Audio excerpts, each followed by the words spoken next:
Yeah. A man. A trick. A trick to trick make a break the pot. walls of Troy. Welcome to a One Take Podcast, episode 211. Guys, we got some heat. we are so back. Movies are so back.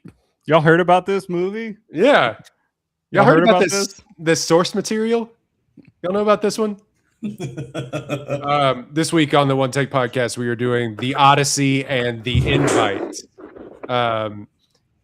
Two totally similar movies, actually, once you really break it down. But we are joined by Tyler Stafford. When was the last time that you came on? Did you come on for Project Hail Mary?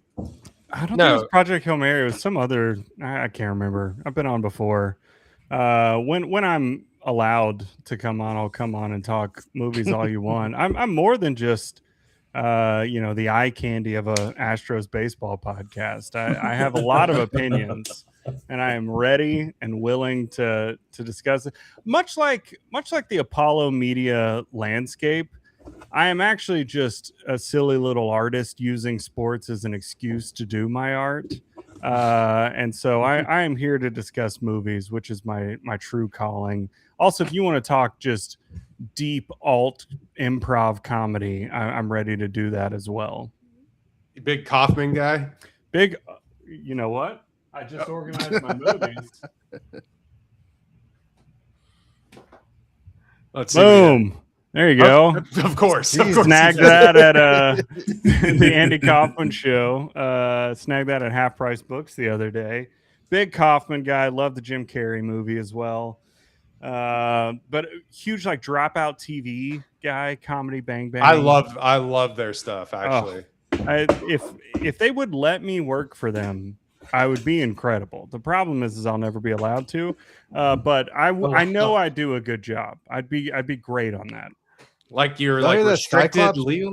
What a time that was. Yeah. Mm-hmm. No, Tyler, I'm not to put your public life out or your private life out there, but don't you have a billion kids? How did you find time to watch this 3-hour movie? Yeah. I have too many kids. Too much kids is how I like to say it. It's not too many. There's too much kids. Just a lot. Here. I have 3, 6 and under. And so the last movie I saw in theaters before this was Supergirl, and that was on a work trip where I just snuck into my beloved AMC and saw Supergirl.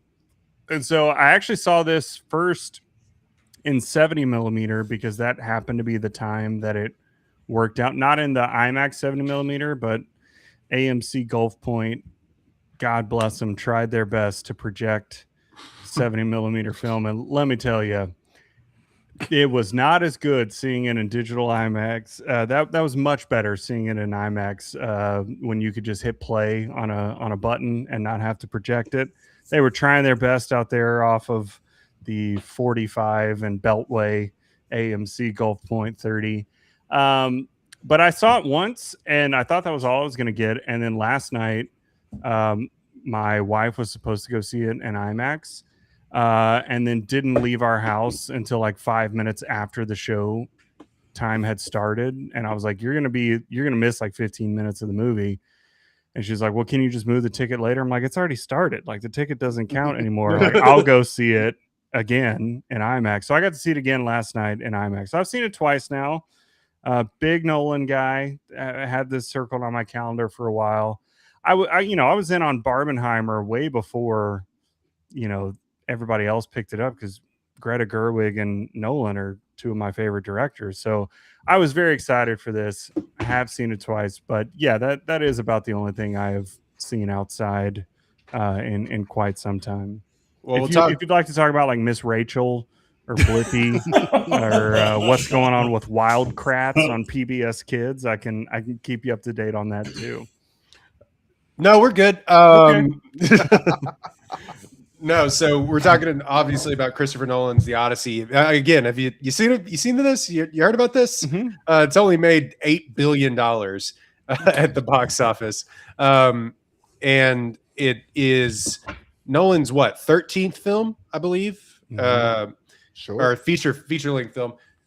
Look, look, it's a 2,000-year-old text, but here we go. After the Trojan War, Odysseus faces a dangerous voyage back to Ithaca, meeting creatures like the Cyclops, Polyphemus, rather, sirens, and Calypso.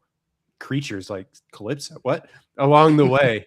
Written and directed by Christopher Nolan, rated R film, stars Matt Damon, Tom Holland, Travis Scott, really important there. No, Anne Hathaway, Robert Pattinson, Corey Hawkins makes an appearance. It's really, really cool to see him.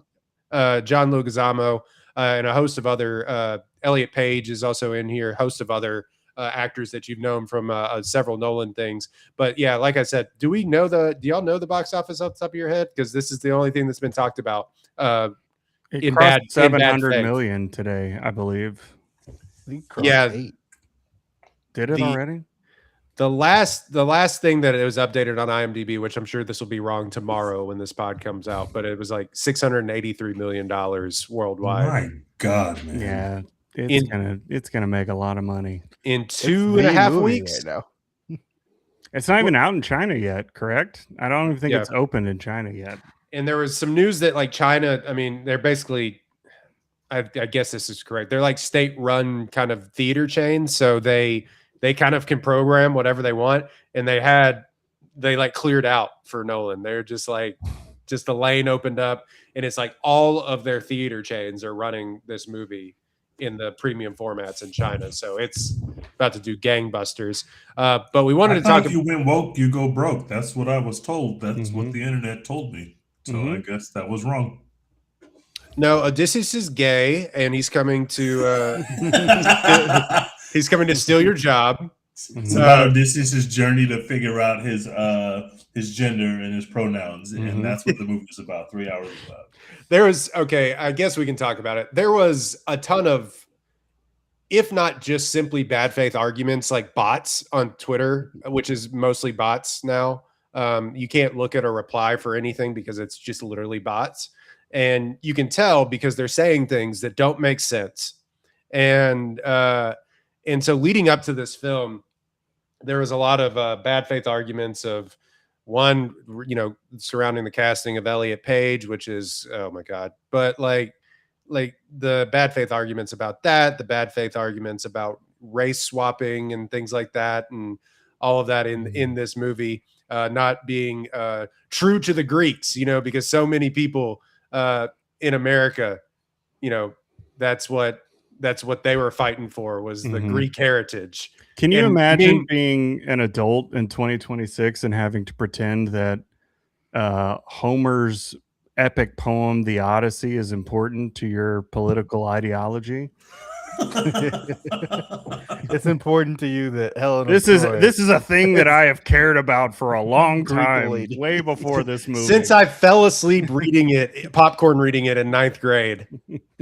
Yeah, I mean, it was just, and then like Elon Musk got involved, and it was just all a big fart in the wind because Christopher Nolan is a brand unto himself, and he said, "Fuck y'all, I'm gonna make $1 billion." And it's going to happen. And by the way, I saw something today, and I don't know if anything's true on the internet, but wasn't he like personally thanked by like the president of Greece for president over there? Yeah, the Roman emperor or whatever. But different country. But the Caesar salad of Greece. But they, I think he was like personally thanked for like bringing awareness to the Greek, landscape and isles and everything else. Everyone knows it's not true. Right? It's made up. It's a story. Man. It's fake. I found that out when I was an adult. This isn't a real thing that happened. Obviously, I knew that the Odyssey was fake, but I definitely thought like the Trojan horse shit like actually happened, and I was like, that didn't realize it didn't until I was an adult. Well, they kind of teach it to you. I remember in 9th grade, like they kind of teach it to you, like it almost is like historical in a way. Like I do understand what you're saying, and like because like Troy, the historical Troy is a real place. Anyway, we haven't even talked about the movie yet, but so yeah, this is gonna make $1 billion. It's gonna be one of Matt Damon's biggest movies. He's gonna get an Oscar, either win for sure nomination, Anne Hathaway is going to get a nomination if she wants to duck the smoke from Indy Never Ready. That is yet to be seen. And Best Actress. Tom Holland's going to campaign. Will he get it? I don't know. Robert Pattinson may be thrown in there for Best Supporting Actor. Who knows? But Nolan's surely going to return to form with being nominated for screenplay, Best Adapted Screenplay, Best Director, Best Film. It's just going editing, score. Yeah, I mean, there's makeup is going to get a ton. I mean, we'll talk about it, but I mean, all of the practical effects in here, but I mean, the Cersei stuff alone should get you whatever practical nomination you need. I mean, just look, at the end of the day, the movie is going to make $2 billion because it rips, dude. Yeah, this movie rules. It's so good. There are so many emotional through lines throughout. Every character has like 10 different emotions that they are feeling throughout the movie. It looks unbelievable. And I mean, yeah, like at this point you're being stubborn if you don't want to hop on the hype train here and love the Odyssey. This is awesome. It's so cool. Well, and that was the Reddit thread was like, guys, we got to give this up. It's clearly popular. It's going to make $1 billion. Let's move on to the next thing. It's just like admitting defeat, but not admitting defeat, which is really, really funny. Defeat of what? It's a 2,000-year-old made up poem. Like, what are we doing? Watch the cool movie in IMAX and appreciate it. It was awesome. I should also mention Lupita Nyong'o was mentioned in the discourse, but she's excellent in the film. She's also in the movie. I mean, I can go on and on, but I missed some people. John Bernthal, you mentioned Samantha Morton, and Zendaya and Charlize Theron and Himesh Patel. Sebastian Maniscalco, or not John Leguizamo is awesome. Maniscalco. I literally before we jumped on here, I watched. Are you seeing this stuff in the Odyssey? Yes. But he was great in it too. I was nervous, and I thought he was phenomenal too. Yeah. Also, don't forget about Benny Safdie. Benny Safdie having that shit on, and Corey Hawkins and Mia Goth. Who's the guy that plays the Cyclops? Bill something. What's his name? Oh, Bill Irwin. He was awesome. The whole movie's great. Well, like, what are we talking about? Benny Safdie might have had just the greatest aura farming performance we've ever seen for someone who has zero aura in real life. Yeah, have you ever seen him in real life? He just is a goober, and in this movie, he's the coolest dude you've ever seen. I also mentioned Travis Scott, who is also in this film. He's the first thing you see in the movie. He is a man, a trick. I've been doing that a lot, which is unfortunate. But I guess, normally we'd start with our guest, Tyler, but I do have to say Tej Theater Magnus, as the young people would say. Ooh. Yeah. My seat was uncomfortable, but I did go for my first showing. I did see 70mm IMAX, but my seat was super inconvenient, uncomfortable for 3 hours, but it was worth it. That's how good the movie was. Tell us about it as Nolan intended. Well, first of all, I will be the first to say that the connective tissue between the Invite and the Odyssey is that there's some Trojan horsing going on in both films. I really enjoyed the Odyssey. Obviously, I expected to enjoy the Odyssey. It's got every good actor that you've ever heard of and Travis Scott. So my expectations were extremely high, and I was just kind of blown away by it. It's just, first of all, it's beautiful. I should say I've seen it 2 times, although only 1 time in IMAX 70mm. The fucking movie is just beautiful. And every time Odysseus is on the boat with his men, it is literally the most beautiful thing that you've ever seen. And to kind of see the way that the story is set up, where you're not dropped at the beginning of the story, you are kind of, first you meet the people that are not with Odysseus, and then you hear about Odysseus, and then all of a sudden you join Odysseus, but he doesn't have his memory. So you're kind of getting his recollection, and you're kind of learning about these stories and these things that happen on his journey as he's relearning about them and remembering them. it's just a really phenomenal way to tell the story. And it's like most Nolan movies, you can literally pinpoint exactly when the second act starts, exactly when the third act starts. As soon as he gets his memory back, you know, oh shit, it's the third act. He's going home. Now that he's got a wreck shop on all the suitors, like you just know that whether or not you know the beats of the story, you just know that Nolan does a really good job of giving you those signposts of like, you're entering your second act, you're entering your third act. To be able to make something that feels so fresh about a story that is literally the oldest, if not one of the oldest stories ever, is just so insane. No one's actually made an Odyssey movie. Obviously, a lot of people have made Odyssey allegories or taken parts of the Odyssey and put it into their film. We've seen Cyclopses, we've seen Sirens, for example, in other movies. But no one's actually sat down and said, let me make the Odyssey, because it's a bit sprawling, especially the book. There's like 20 other things that happens to Odysseus that don't even exist in this iteration. And it's still a 3-hour movie. It's still a 3-hour epic. It's just a undertaking that only certain people can have the juice to do, have the budget to do, have the creative audacity to try. And Nolan kind of gives us all those things. And then he brings the most popular, most amazing actors and actresses that he can find. The Odyssey is not like a perfect movie. But the first time I watched it, I really wasn't critiquing it. I was really just enjoying it. I was that into it. The second time, I did notice that the first act, it's kind of like, okay, like, can we get to the second and third acts, which are the better acts? I think that Anne Hathaway is phenomenal. I think that that Pattinson is phenomenal. I think Damon's phenomenal. But I really, especially the second time, I really came away being very impressed with the Tom Holland performance. His character is like given the short end of the stick in terms of impressing the audience. All he's doing is pretty much getting bits the whole time. His mom is kind of mad at him, which I think is totally unfair. And my biggest issue with the movie is kind of the interplay with Hathaway and Holland.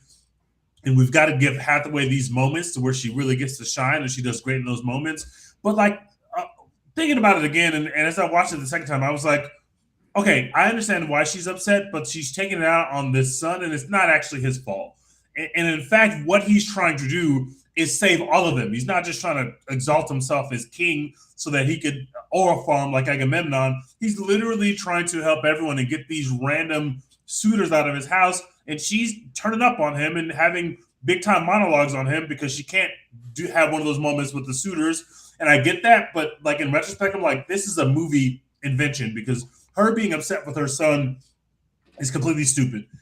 That being said, the performances of both Holland and Hathaway in those scenes that I am in real time critiquing the scenes, I'm still like, man, I'm just washed away by the fact that they're both so incredible. I think they both did such a great job in this film. There are so many scenes that I would pick out that I absolutely loved.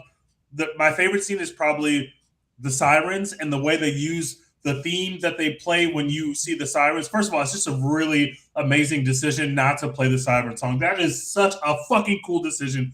And to just have us see our star and the way he reacts, but we don't actually hear the siren song, just greatness. But the score they use for the siren song, they filter it through the second time you see the sacking of Troy.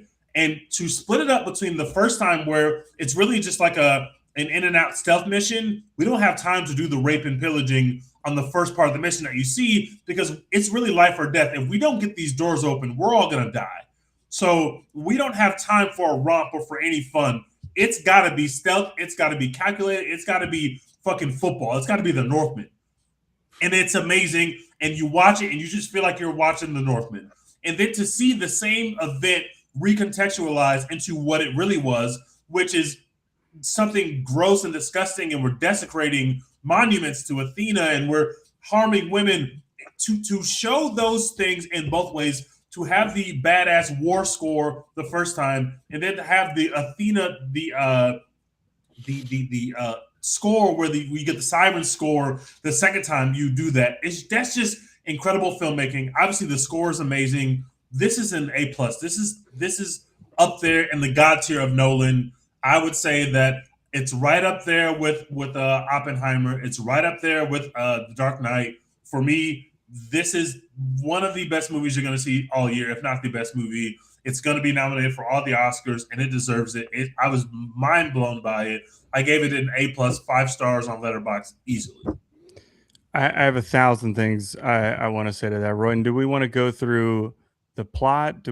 How do you want to discuss this? Because if you don't rein me in, I'm going to just start talking for the next half hour. Well, I would like for you to give a 2-sentence review plus a letter grade. No, go ahead and share your thoughts on the movie. Give it a letter grade. What you thought about it in total, and we can go through some of our key scenes that we liked after Dex and I talk about it in a second. Okay, so my review of this is not my favorite Nolan movie. However, I think it is the Nolan movie that will define not only him, but filmmaking in the first half of the 21st century. I think, I think when you talk about great filmmakers and, the history of film, when you're talking about, all of the Mount Rushmore of people, I think at this point, if you're not considering Christopher Nolan as one of the best directors of all time, you're being stubborn and you're not zooming out enough, and you're just not recognizing what the passage of time means to a legacy.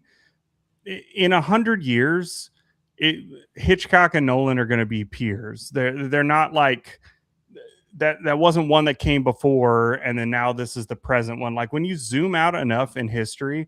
Former history teacher here, not to brag, but when you zoom out enough in history, what he has done in his career thus far is on par with any other director, and honestly, I think you could argue has done more to push the art of filmmaking than any other director in history. I mean, this entire film was done on IMAX cameras. Like he basically forced an industry to make him the tools that he needed to push the genre forward.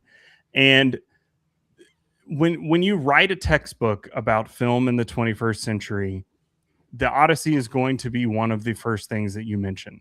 Like it just is. Like this is going to be one of the most important films of this century. And I think he does it justice, which is unbelievable. That is such an undertaking.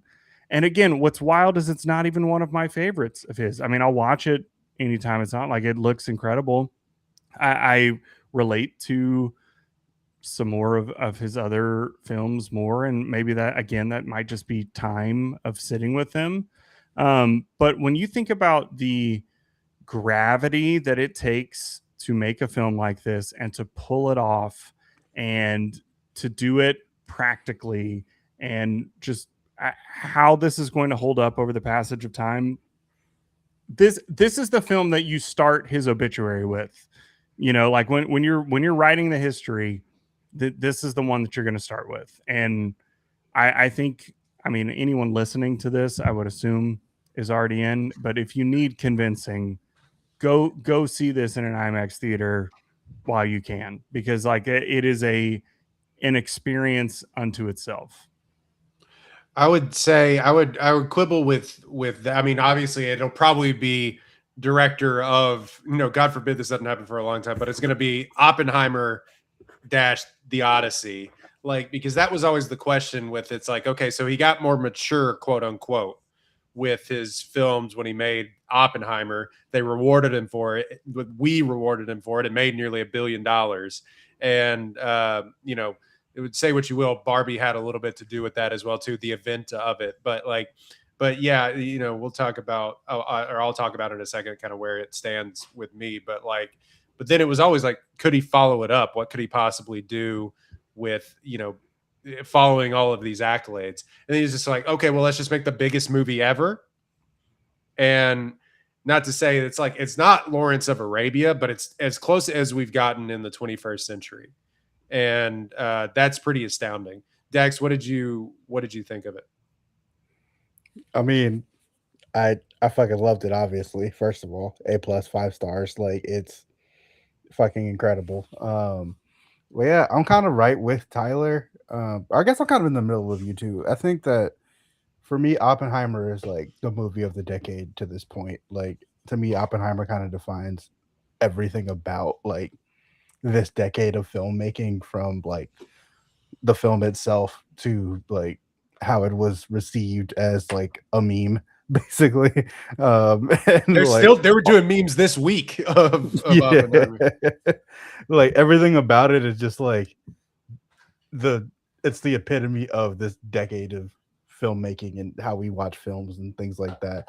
But I think the Odyssey to me felt like, again, not my favorite Nolan movie, but it felt like the most Nolan movie, in that like you can kind of see every piece of like every little thing that he's been doing to this point, like all kind of came together for the Odyssey, right? Like the man has never told a story like straightforwardly. And, No. like it's always like mixing timelines and all that kind of stuff. He's been doing that literally since Memento, obviously. Like, and you can see that kind of coming to like its kind of ultimate form here. The practical effects and everything that he's been doing forever, you can see all that stuff like hitting its peak here. Some of the performances that he's able to get out of actors. Now, I don't know if that's because of who he like his reputation, or because of like any specific thing that he's doing on set or whatever, but he gets great performances out of people in ways that a lot of other directors who are really good at some of the like practical effects stuff aren't able to do. Yeah, Gareth Edwards is somewhere seething because he's like, I can do all that stuff, but like all of the performances in his movies are the most wooden thing ever.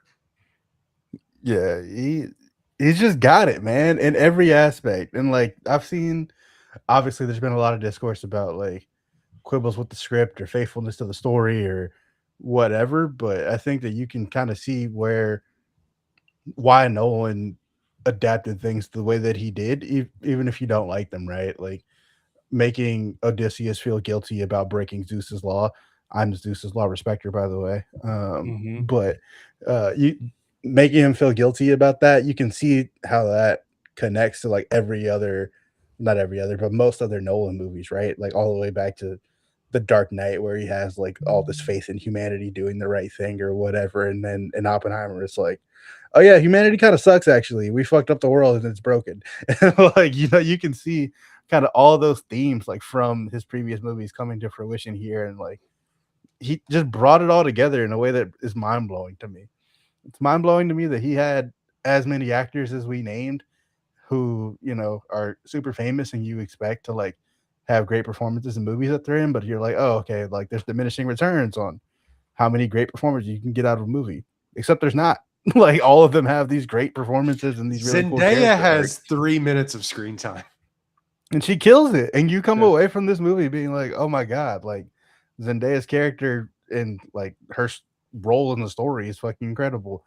Elliot Page's role in the story is incredible, even though he has a really small like amount of screen time.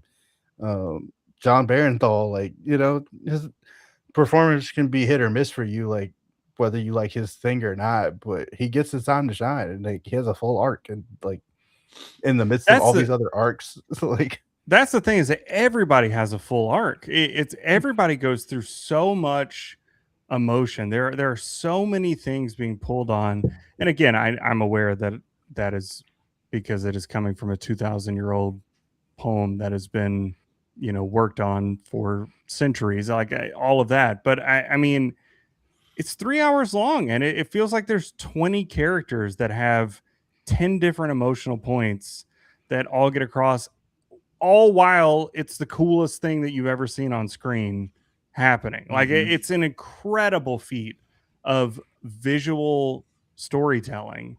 I mean, we haven't even talked about like, throughout the movie, there are so many times where there's like overdubbing happening while you're watching a different thing happen on screen, and you're following the battle. That's it. Like you're watching something visually happen, and there is no audio that is telling you what's happening on screen. It is a different emotional thing happening over. It's unbelievable.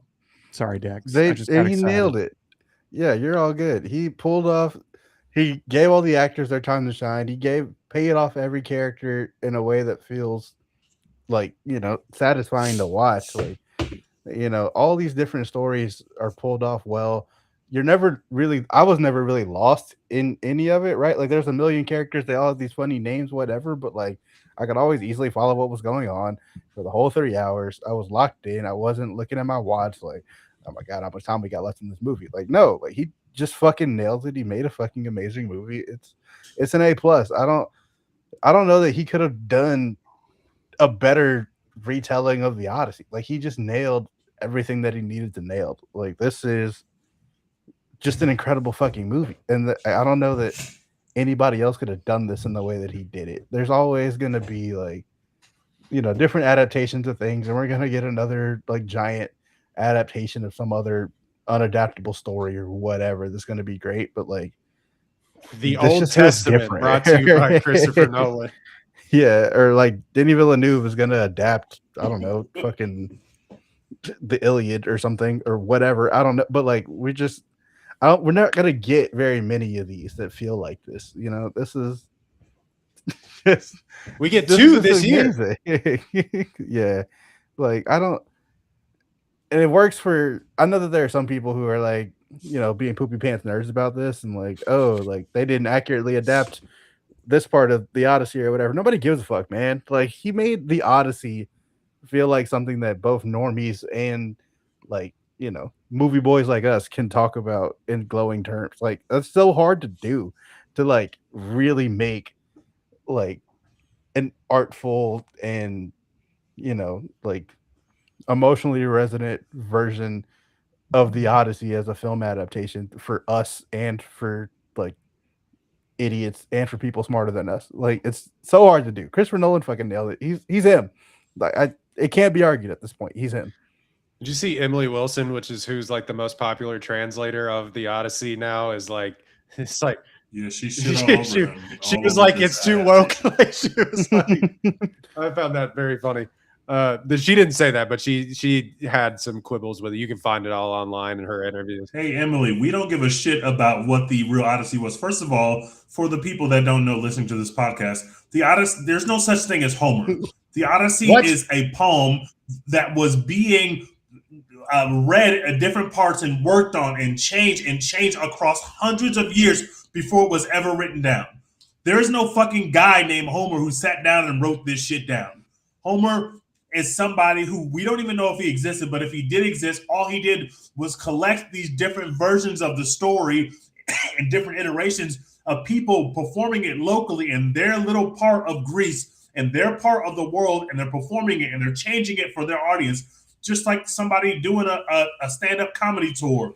Every joke's not the same in every city. In this city, this joke's going to go this way. In this city, we're going to cut that joke. We're going to put this joke in. We're going to try this new joke, right? That's how the Odyssey was created. So to sit there well, he didn't do this according to the text. The fucking text isn't the first iteration of the Odyssey. Please, guys, just leave us alone. Let us enjoy movies. Let us enjoy the movie. I agree with you, Teach, but even let's say, let's give them the option to say like, no, this text is sacred and you have to follow. You know what Homer didn't have? IMAX cameras and 3 hours to tell a story. This is a different thing. This is a different thing than writing a book. Like this is different than all of those things. This is a movie and it rules. So quit being a baby. Fucking rules. What would Homer say? What would Homer say about the Odyssey? Oh my God! Yeah, this is too loud. How are they doing that? Why is that picture moving? Did you say flaming hot Cheetos? What does that mean? Indoor plumbing? I don't give a shit about any of this. How is it so cold inside? How is this happening? Is everyone wizards now? Yeah. Why is this a constant buzzing happening? What the fuck? No, I find this. I came out of it the first time, and little anecdote, and it's gonna sound like Movie Boy goes back to praise and worship at the altar of Christopher Nolan, but I promise you, it has a roundabout way of coming out. I went to the movie the first time, and I came out of it, and I was like, not underwhelmed because that's the wrong word, but I was like, when I saw Oppenheimer, I literally like Can you tell the audience what your state of mind was when you watched it Yeah, the first time before you tell them what you felt? I was getting there. I was violently hungover. And as he takes another sip of red wine, but like I just was like tired and sitting there. How did this happen? I don't know the story, but how did this planning go wrong? How did you end up? It was a Friday night. Been there, brother. Yep. No Wait. explanation. You were hungover from Friday night, or you were hungover from something that happened the day before? No, Friday. No, yeah, I was hungover on Saturday from a Friday night. Oh, got it. And so we went and saw, and really it was like the lack of sleep. Like I had been hungover and enjoyed movies, but like the lack of sleep, I was sitting there like 3 hours, like, oh God, like I was like, but and so it didn't have the emotional resonance because of my state of mind, just to be completely honest with you. And I was like, because when I watched Oppenheimer, even though I watched Oppenheimer earlier in the morning too, I was like, I literally was like levitating from my seat. Like I was just, I mean, we sung its praises enough, but I was like, okay, well, this is the pinnacle of what this year is going to be. And somehow when I left the Odyssey the first time, I didn't feel like that feeling. Like I had seen something that was going to be the best at the end of the year sort of thing. And so it's like, okay, I got to give this another chance. Cause like people are talking about, and it's like, this is going to sound like guy that was convinced by the internet that something is good. But I was like, people are talking about this in a way that like, I feel like I'm missing something. And lo and behold, I was, because the last act of that movie is some of the best filmmaking and storytelling that I've seen in a long time. Now the first act, it's exposition junction, the movie. There's so much exposition done really well, but so much fucking exposition.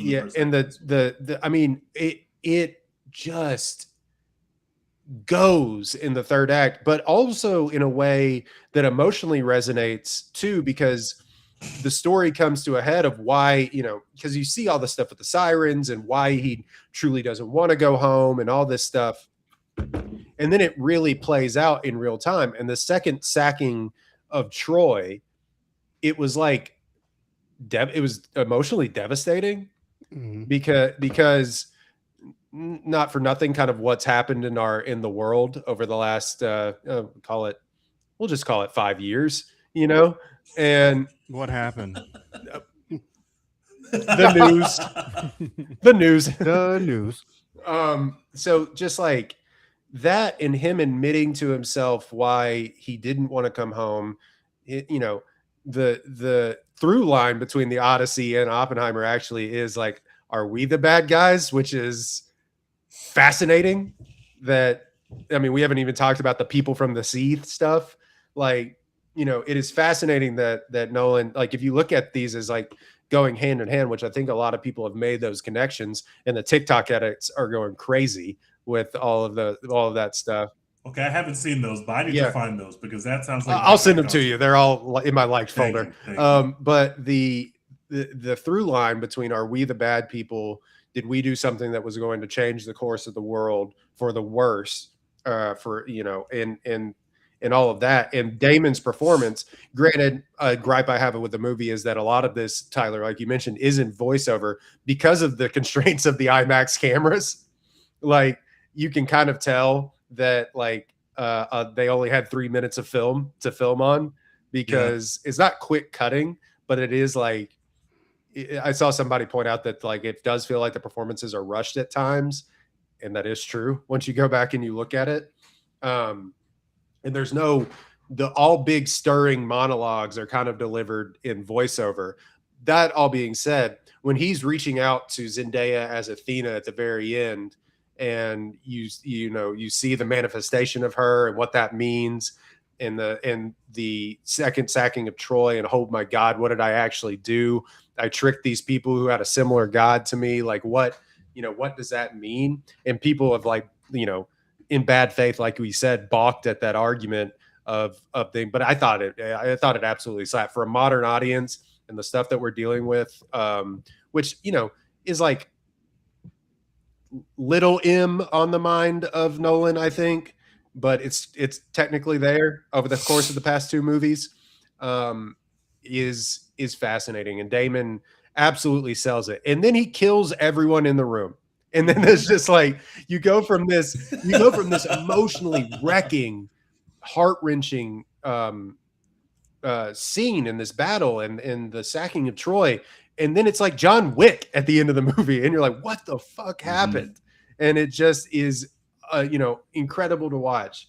Obviously I don't think this is necessarily Ludwig Göransson's best score, but when he strings the bow, and everybody's seen it on Twitter now, and that note hits, we love a good call. We love crazy. Yeah, we love a good callback, folks. You know. Yeah, that goes crazy. And I just think it all came together in something that you don't necessarily see. And Nolan is a thing unto himself. I mean, like you said, Dex, I think people quibble at like all of the themes that Nolan is interested in are literally still there. But over the course of the past few films, he's gotten more mature in how he wants to, in what he wants to say and how he wants to tell those themes. And I just found it upon rewatch even more resonating. It's a 5-star movie, A+ for me. Not my favorite. Maybe won't even be the best of the year. We got to see. Like, I kind of think Dune 3 is gonna slap, and we'll have to. I think it'll be a death battle for best visual effects towards the end of the year. But did any of y'all see the Dune 3? No, because we're broke and we didn't see it.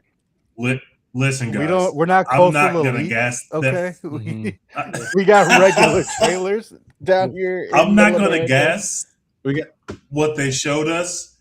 I was fucking blown away. It's like 4 minutes. It's a battle scene.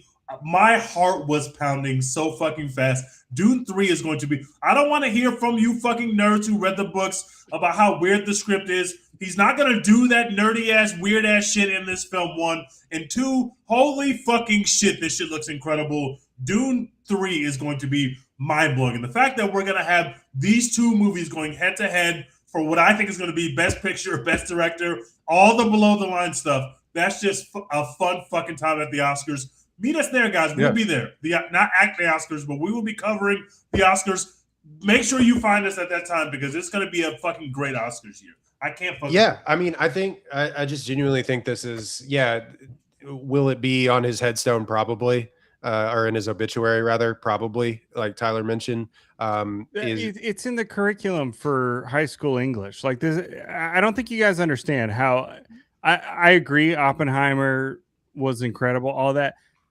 Every kid in America reads this is a thing that everyone is going to talk about. You would be shocked how many didn't. Well, listen. But yeah, I mean, it is lots of them. It's going to go fucking crazy when they're like, okay, we're reading the Odyssey and now we're watching the Nolan film adaptation of the Odyssey. This is canonically a part of becoming an adult in the Western world, is understanding the Odyssey, and this is the film adaptation that you are going to understand it through. Like this is so much. I feel like I'm not, I'm with you as far as like other movies being my favorite of his.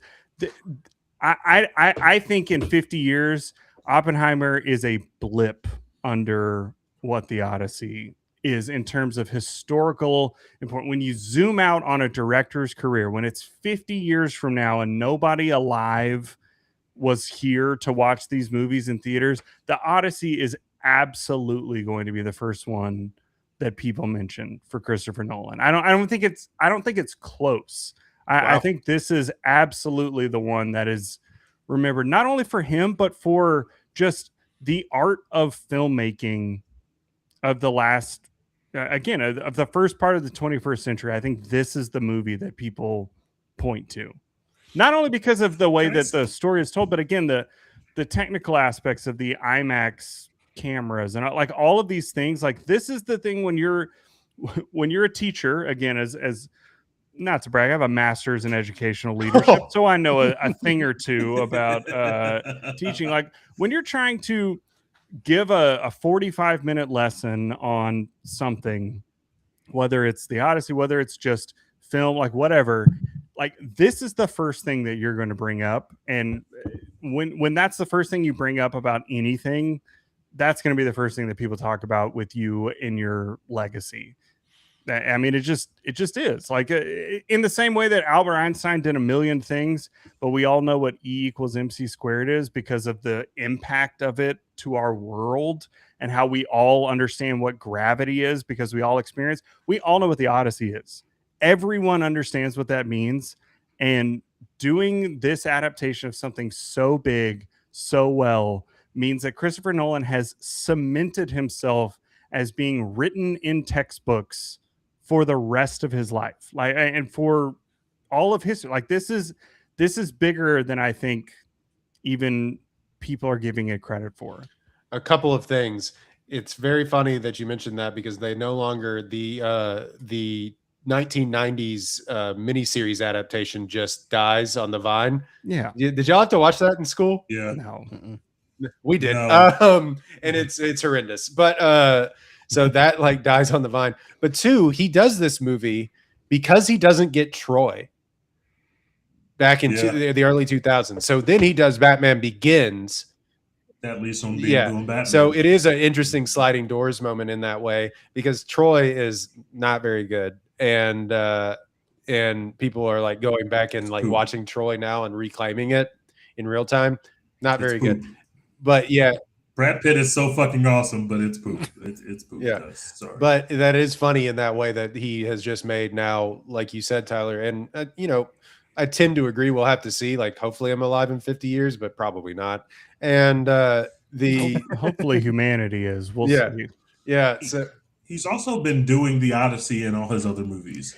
Everyone the first has. scene of Inception is literally a guy on a beach who's trying to get back home to his wife. Like literally, that's the first thing you see when Inception starts. The Interstellar is obvious. The allusions to the Odyssey are obvious in Interstellar. Also, a guy just trying to get home and dealing with. John Fitnessy called it a "Dad Goes on a Work Trip" movie.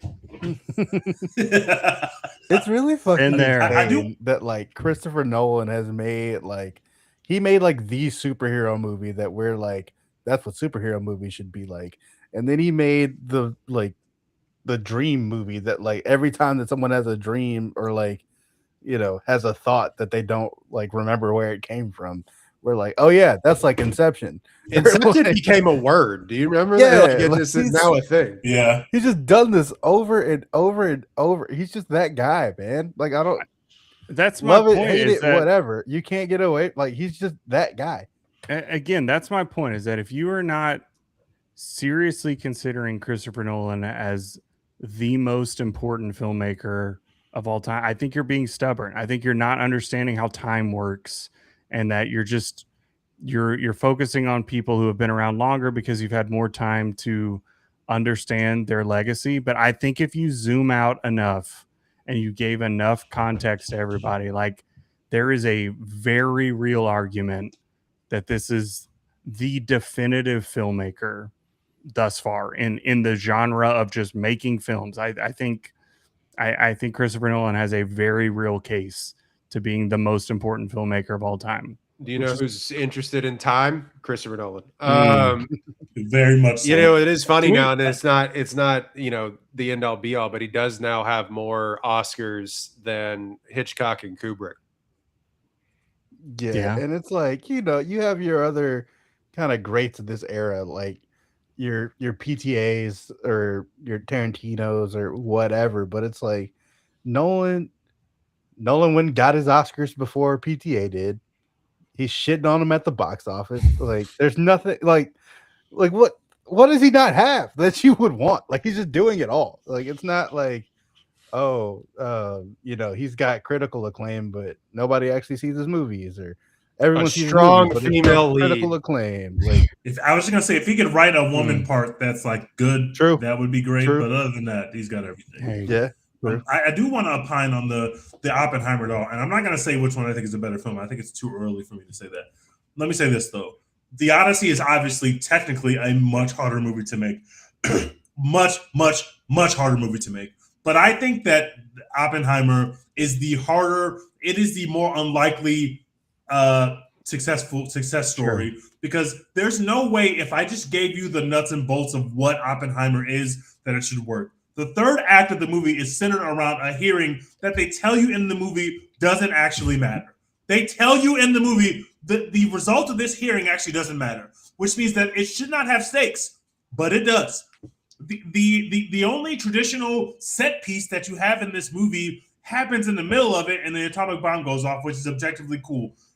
The Odyssey ends in a big fucking John Wick-like brawl where someone is throwing different melee weapons through a hole in the ceiling. If I told you that that's how a movie ended, you would say, yeah, that sounds like a fucking awesome movie. That's a movie I would like. If I told you I was going to end my movie by having a bunch of white people and lawyers in the tiniest room you've ever seen, where we're putting either ghosts or regular people behind Oppenheimer, who's literally not even being interviewed, and some other person's being interviewed, you'd say, that sounds like a piece of shit.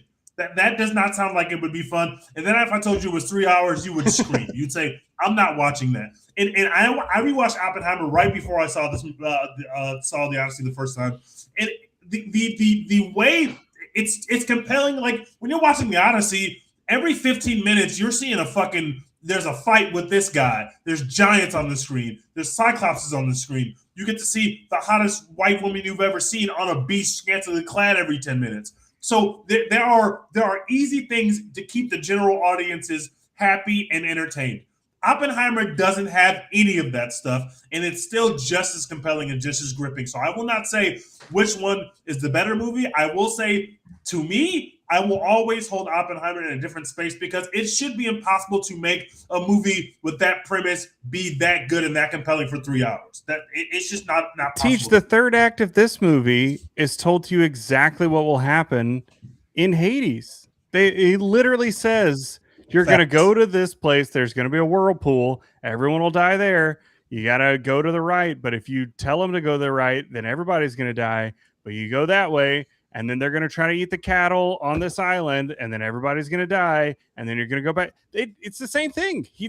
He tells you what's about to happen, and then is still able to make it compelling. It is an incredible trick, and that's one thing I want to talk about with this movie is what do we think the screenplay of this looked like? Do you think that it was linear, that they filmed it of just, let's film from the first to the beginning, and then when we edit, we'll figure out how we want to tell the story back and forth? Do you think in the screenplay it says, now we cut to Calypso and Matt Damon is explaining to her, like, what does this look like when he is doing this? Because clearly when they film the Troy, the sacking of Troy, like that is just 2 months out in the middle of, like, they filmed the whole thing in that way. It's not like they're cutting back and forth between that. What did this look like on paper when he is pitching this movie?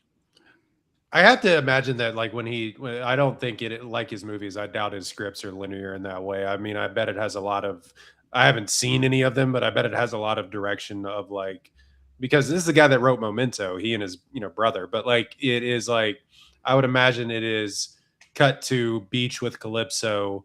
Do you remember? Cut to I had a wife. Cut to, and so I think it's probably like that, but it is fascinating to think about, because I think if you put it all linearly, like, it'd be impossible almost to film, because you'd have to be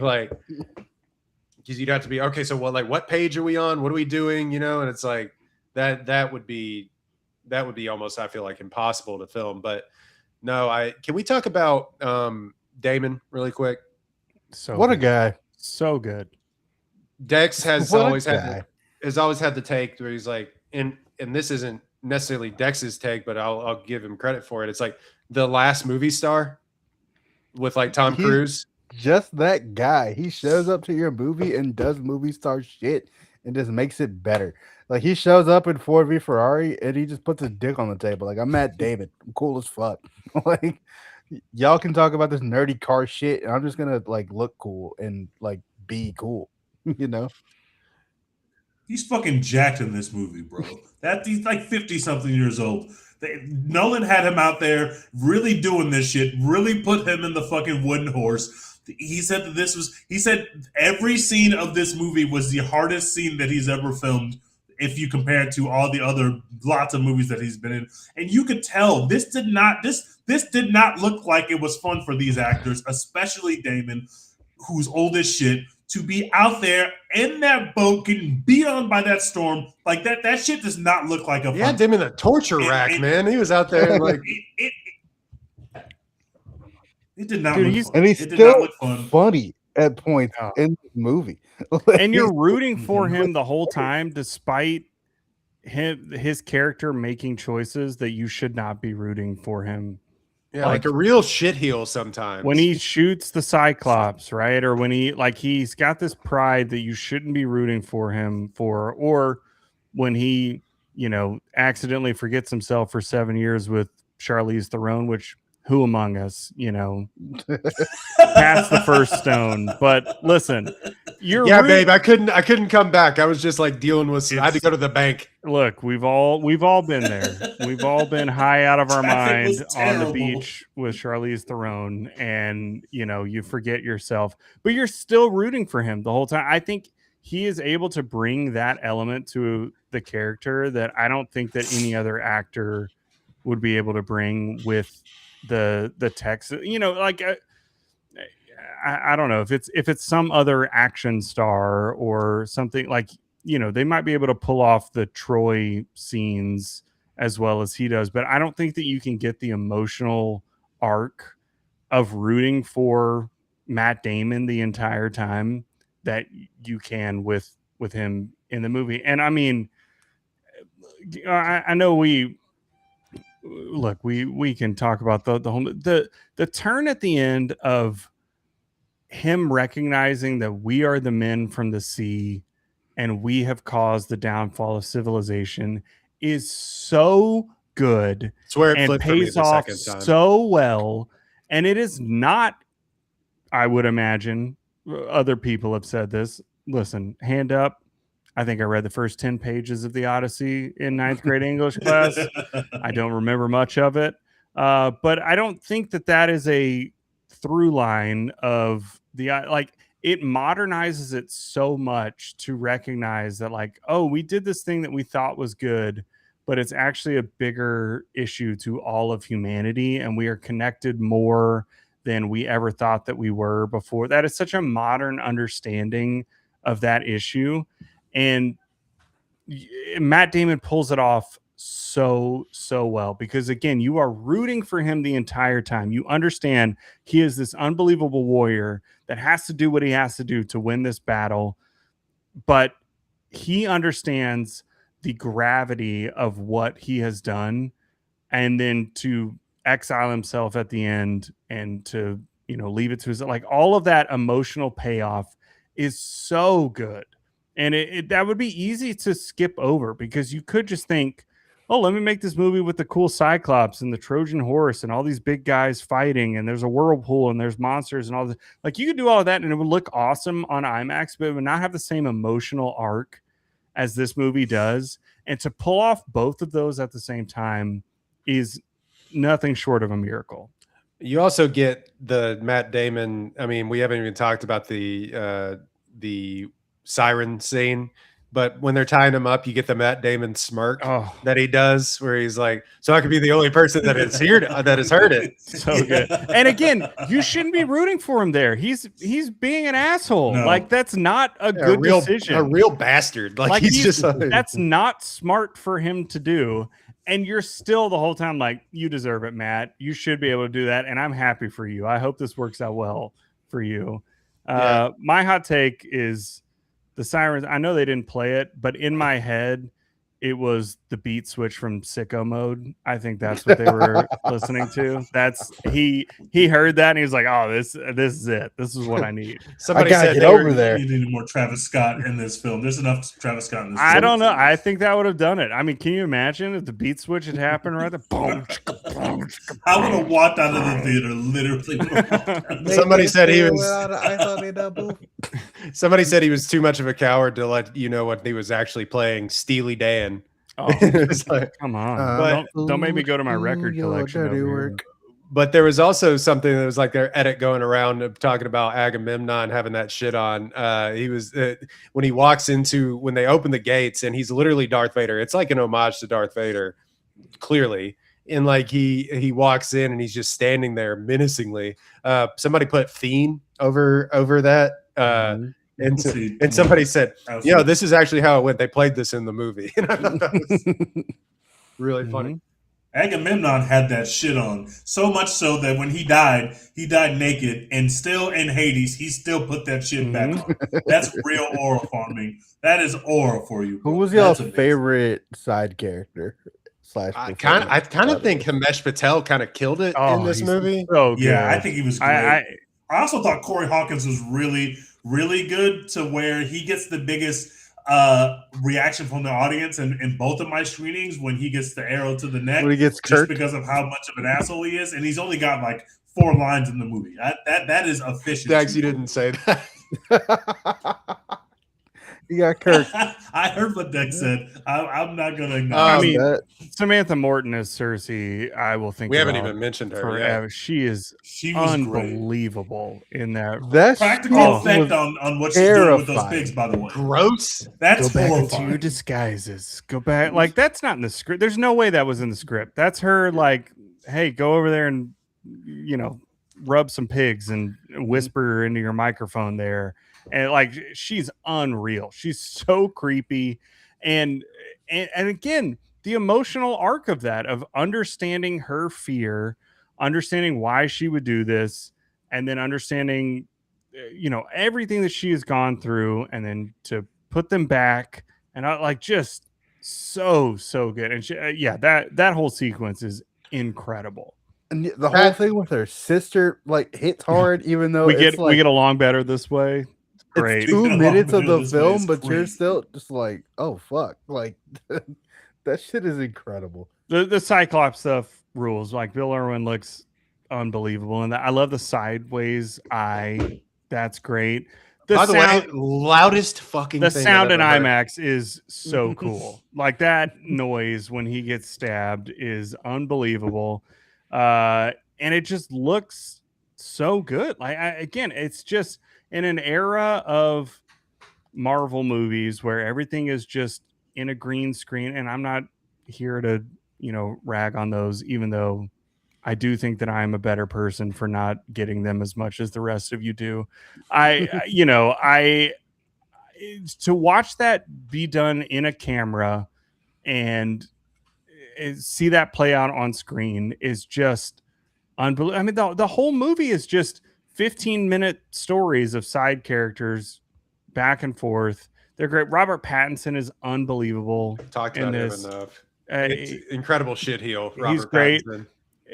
He's so good at just being a snarky asshole. That's our Batman, who's like, yeah, I'll come on set and be a complete dickhead, and I'm just gonna He crush it. made That guy's Batman. Dagger Like, currently into our a Batman. slur. Like I in wanted to. real I life. meant to text that to y'all. Like, Elliot Page Yeah, is like, great. The everyone that I know has been using beggar as a slur for like 2 weeks because Robert Pattinson delivered that so well.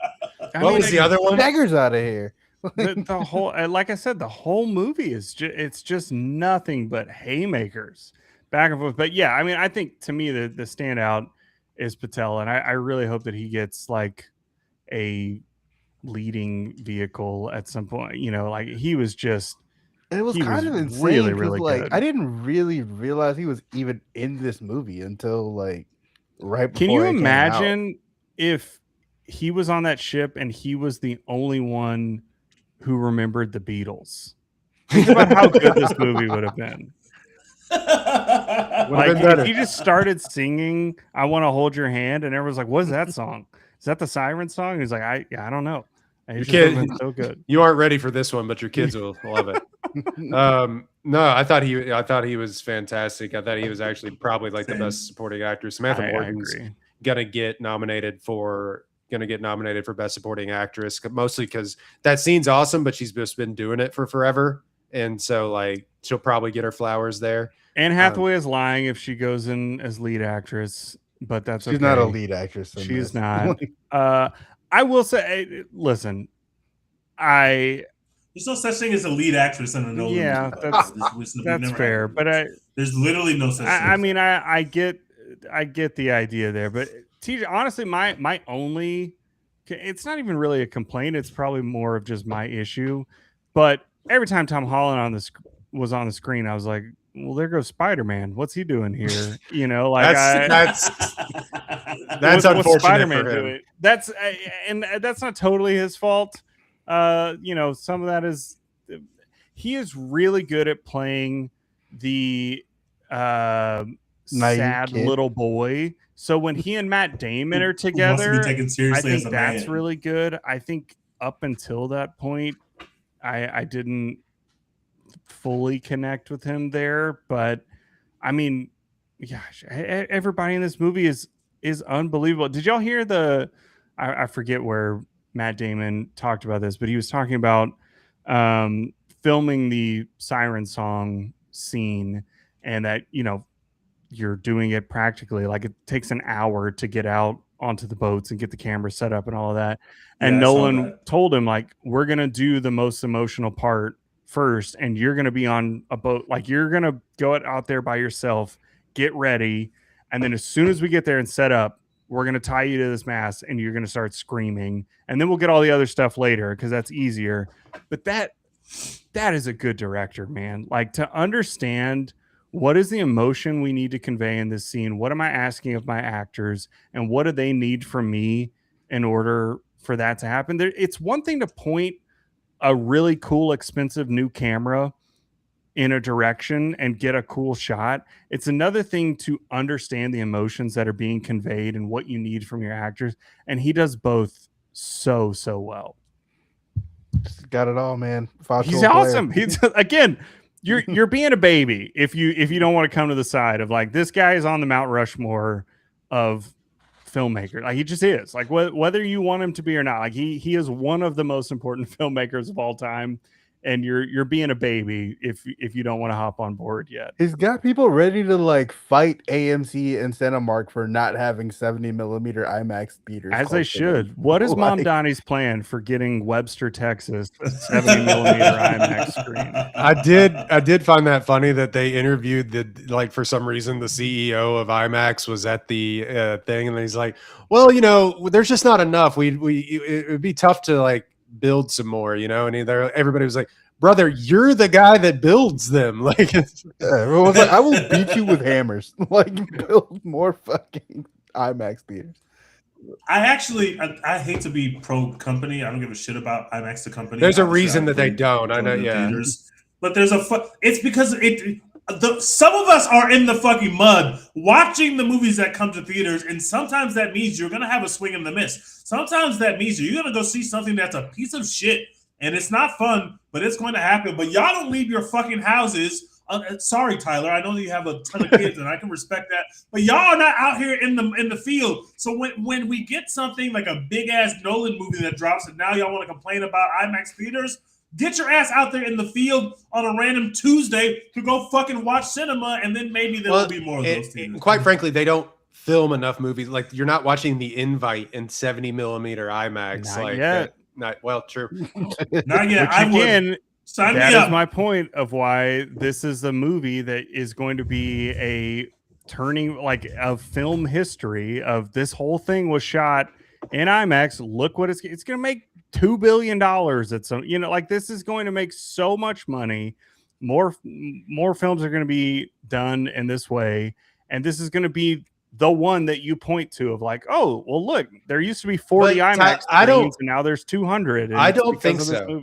I don't think so. I think that folks will try. Well, look, I think that folks will try. They literally invented new cameras for this thing to, like, do. Actors were having to act with, like, mirrors to, like, see their performances. And now they all know how to do it. And they already exist. Camera what are you talking about? They didn't throw those cameras away. Somebody's going to use them now. I'm saying that. Are you saying that Infinity Vision is not going to revolutionize cinema? The premium? Is that what you're saying? Because Infinity Vision is coming, brother. Let me tell you, that shit's fake. And I don't know what it is. But I know that it's here. I just think that they're going to take too many.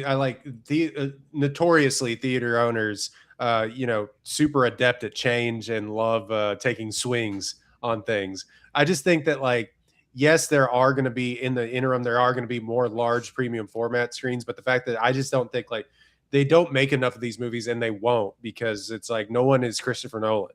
Like no one is like there's two guys. There's like Denis Villeneuve and Christopher Nolan, and like that's it. And Denis Villeneuve. Hey, don't forget about Coogler. Coogler's That's about true. to film Black Panther 3 on But there film. weren't. And whoever On Tom film, Cruise guys. decides he likes that weekend. you Yeah, know? but there wasn't a Christopher Nolan 15 years ago. Like it just takes time. Like when you see the success of this, you're gonna go, okay, there are people coming out. We have things sold out for the next month and a half. This is a thing that people are interested in. But it's You're just gonna- Christopher Nolan. Well, there's also Levy. Levy's Oh my making this god! Levy Oh my time. god! IMAX. I'm filming the next MCU movie. All IMAX, baby. All IMAX. No, I don't Michael think you're Bay is necessarily gonna make Ambulance 2 for 70 millimeters. I really think that in the post-COVID world, where so much of our life, so many of us work from home and we are isolated and we're watching on our own screen, I think there is something even more important about a communal big screen experience than there was 20 years ago when that was I think there is something to be said about an event to go and watch something with people that you don't get anymore. You're not going into an office with 500 people and you're carrying your briefcase in there and talk, like none of that happens. There's something to be said about the need for human connection and Zeus's law of hospitality, might I add, of just welcoming everybody in and watching this together.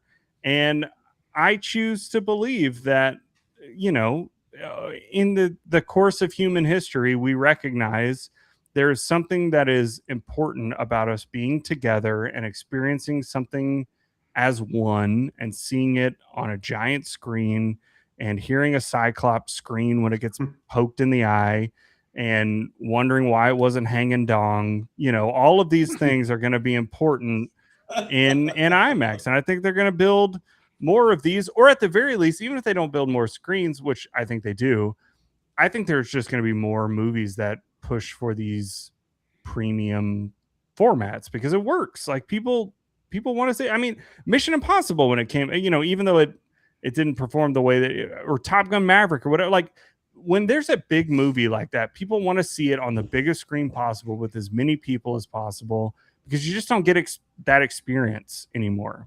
Yeah, I don't disagree, and I say- do think, sorry, Dex, I do think that there is, like you said, I think there is a shift in the culture now, especially with younger people, and we've seen it. Like the stats would play out. Like I agree with you, like that like the kids be going to the movies, and like so, yeah, there is something to be said about that. Will IMAX in turn? Like you said, he was complaining about it on the red carpet. Like he was just like, I don't know if we can build them. So it'll be late to adapt. You're probably right. I'm just interested to see if like they build more than there's the other problem is Tej.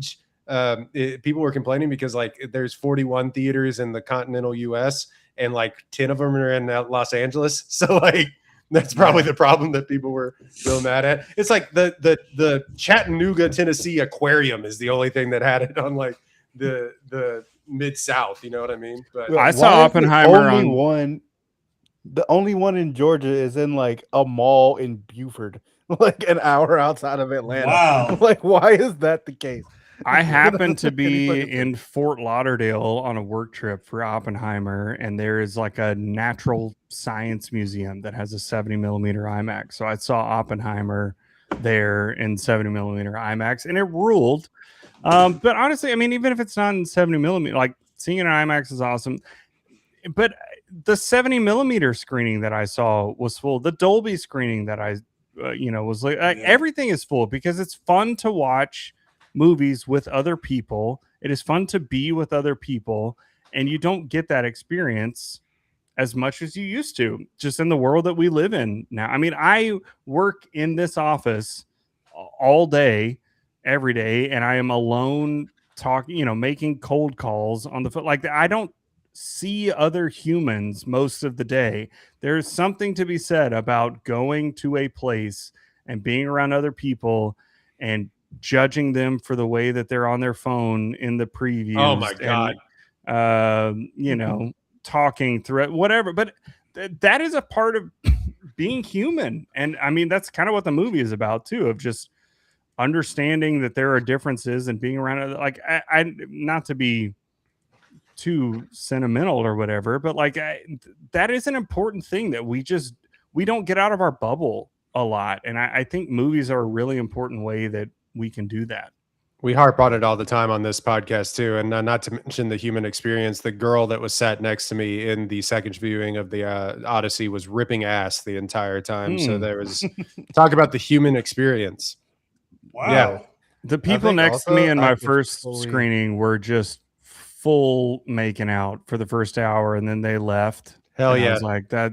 I'm sorry that you missed that, but honestly, I get it. This is a film of love. They left an hour into the movie? I'm not sure that they were there so much for the movie as they were, you know, they did have, they were eating the lotus flower, if you will. But again, I think it's beautiful. And did I pull up their armrests so I could kind of scoot in between? Sure. Once they left, that's fine. But you know, I just think you may have wanted to wipe down that seat. Yeah, that's fair. But you know what? It's important. I saw it. I got the full experience of being human, and I think that's beautiful.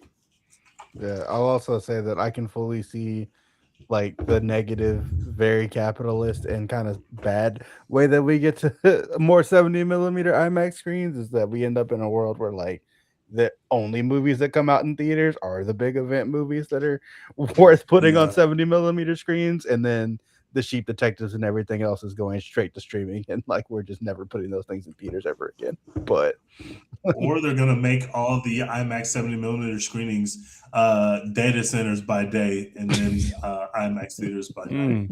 It's one of the two. Use your human blood to cool down these data centers so you can see. So donate human blood so you can see the Odyssey. We're making Matrix 78 in 70 millimeter IMAX.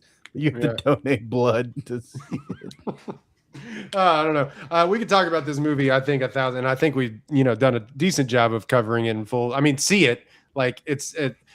Dex, also your point about spoiling the Odyssey is very funny because it's like, yes, it's like you can kind of, and in fact, I did kind of spoil it for myself a little bit because I watched a movie called The Return on before, which is literally like the third act of this movie, but in a about an hour and a half. Which I guess the third act might have been an hour and a half in this movie, but it's basically the return of Odysseus.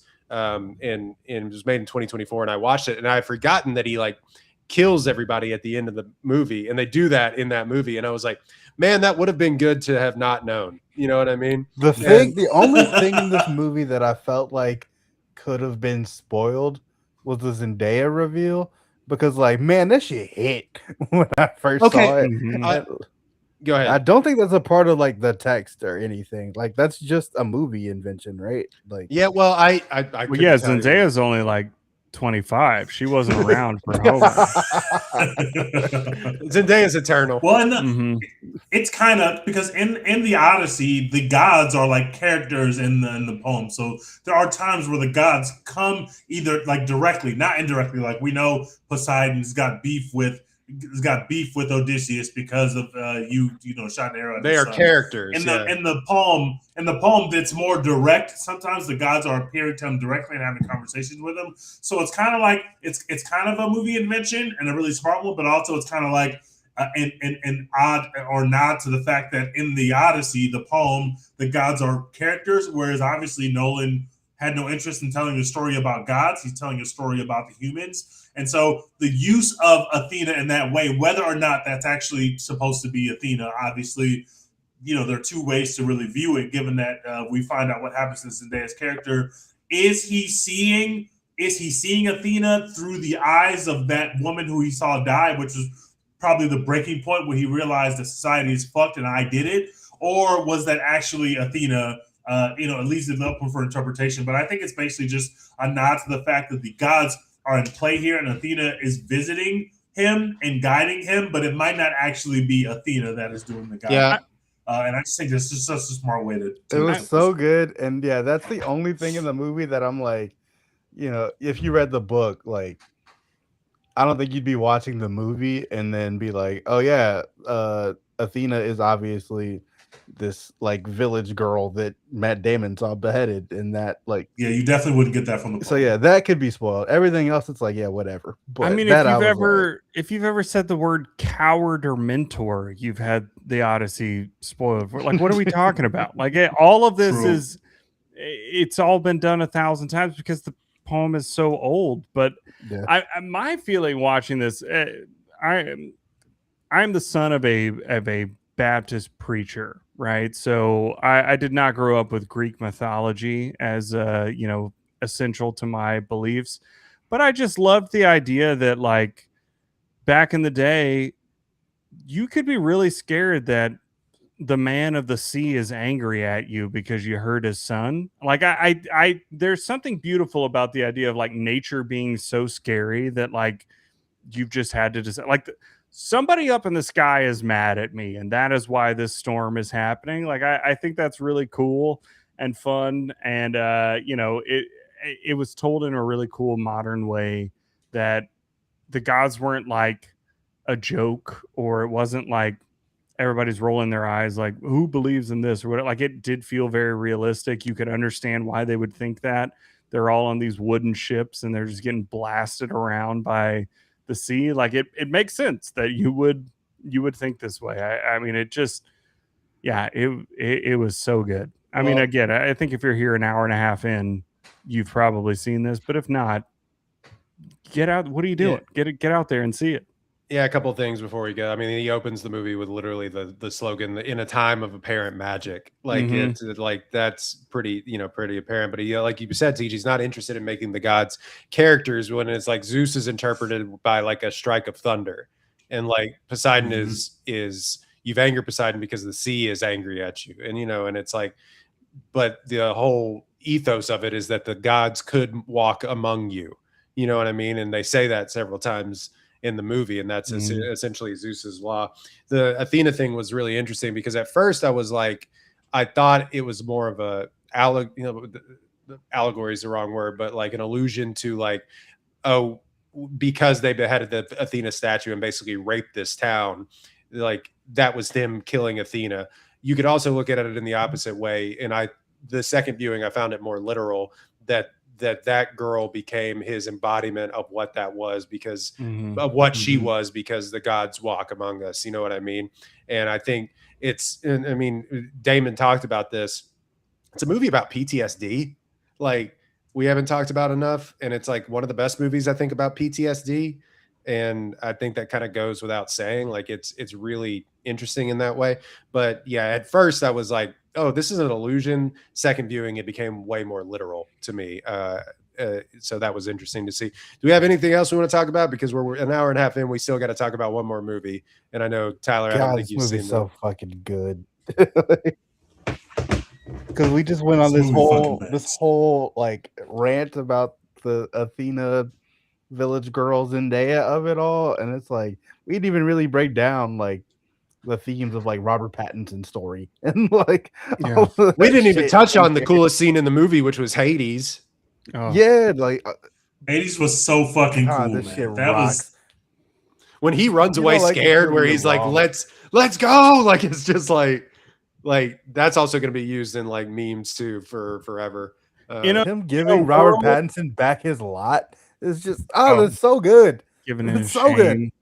And look, in a world of things that feel like they are designed for you to watch in the background, it is so cool to have something that rewards you for multiple viewings. Like this gets better the more that you watch it. Yeah. And I just think that's rare, like there are not many things that are built for you to watch multiple times and for you to not get it all the first time.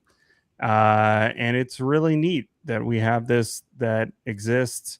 I did want to touch on why is this rated R? They drop one F-bomb. There's some gore, but not like a crazy amount of gore. It it's not like Viscera. It feels like it's a PG-13 movie that they just asked to be rated R so it would be taken seriously. But I mean, other than like one or two parts, I think you could show this in high Cyclops school. is eating people.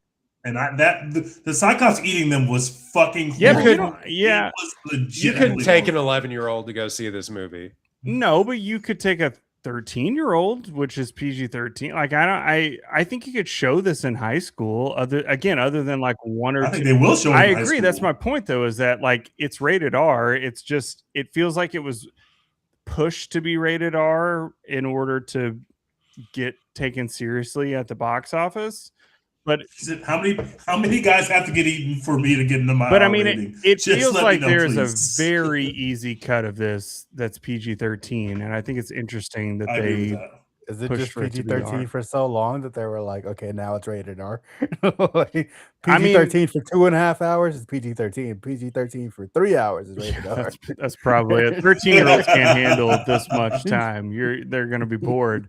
But I mean, I do think that's interesting in the way that ratings work and all of that. But I mean, I know we touched on it a little bit, but Nolan is just a master of the medium of visual storytelling. Like the way that you see the Trojan horse sequence, there's no dialogue for that. For 5 minutes, you see they talk about what's in the ship. Elliot Page says this is a gift for Athena, and then it's 5 minutes of them dragging this thing up the beach over these logs, which clearly they physically did. They built this giant thing. I think it's out in LA, right? Like the Trojan horse is out there somewhere. Yeah, the Trojan horse is. But I mean, they did all of this. There's no dialogue. They're covering mouths and stuff. They get down. They're silent. They kill all the people, and then there's all this. That scene. But then there's all the silent like fighting of the air, like all of that. There's no dialogue.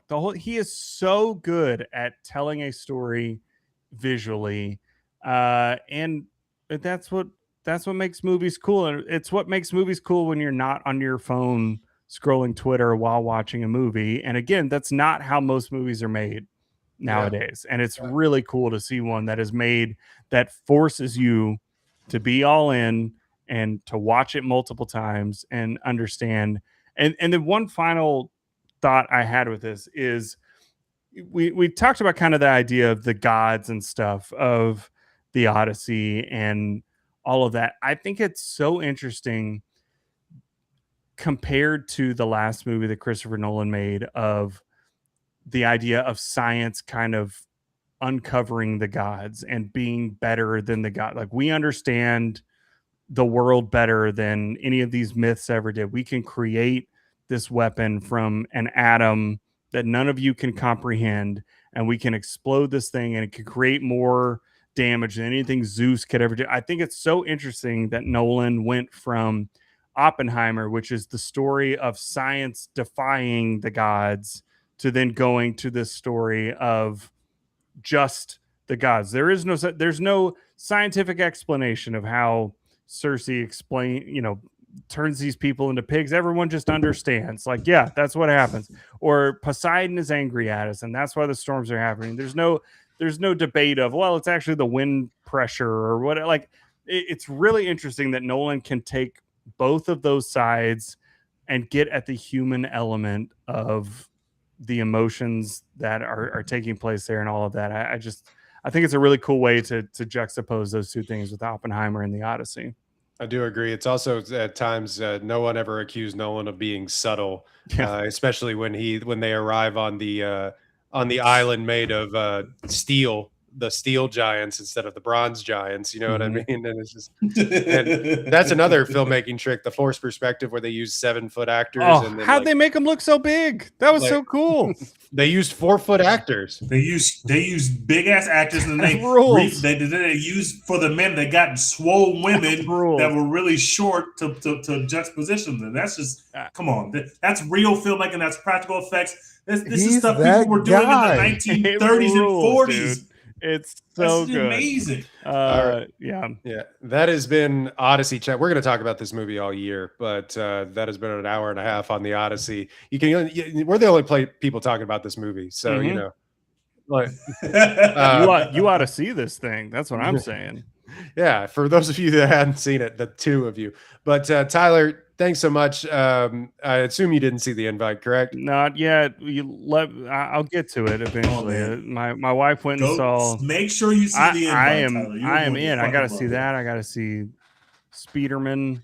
There's a lot that I got to go see, but I have not caught that yet. So y'all have fun talking about the invite, which I assume is a sequel to The Menu, which is one of my favorite movies. That's exactly it. Okay. Yeah, all right. Well, y'all have the fun. trilogy is the Menu, the invite, the drama.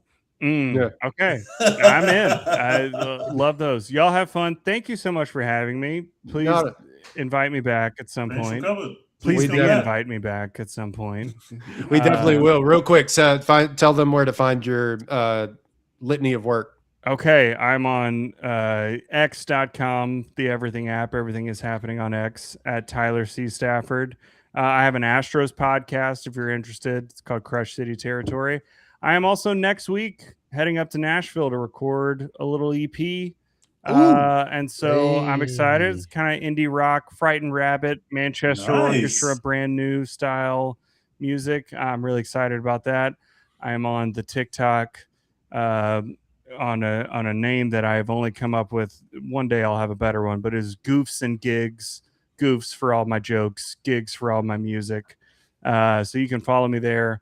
But follow me on Twitter. That's where I post everything. And hopefully this album comes out and dozens of you love it. And that'll make me feel great.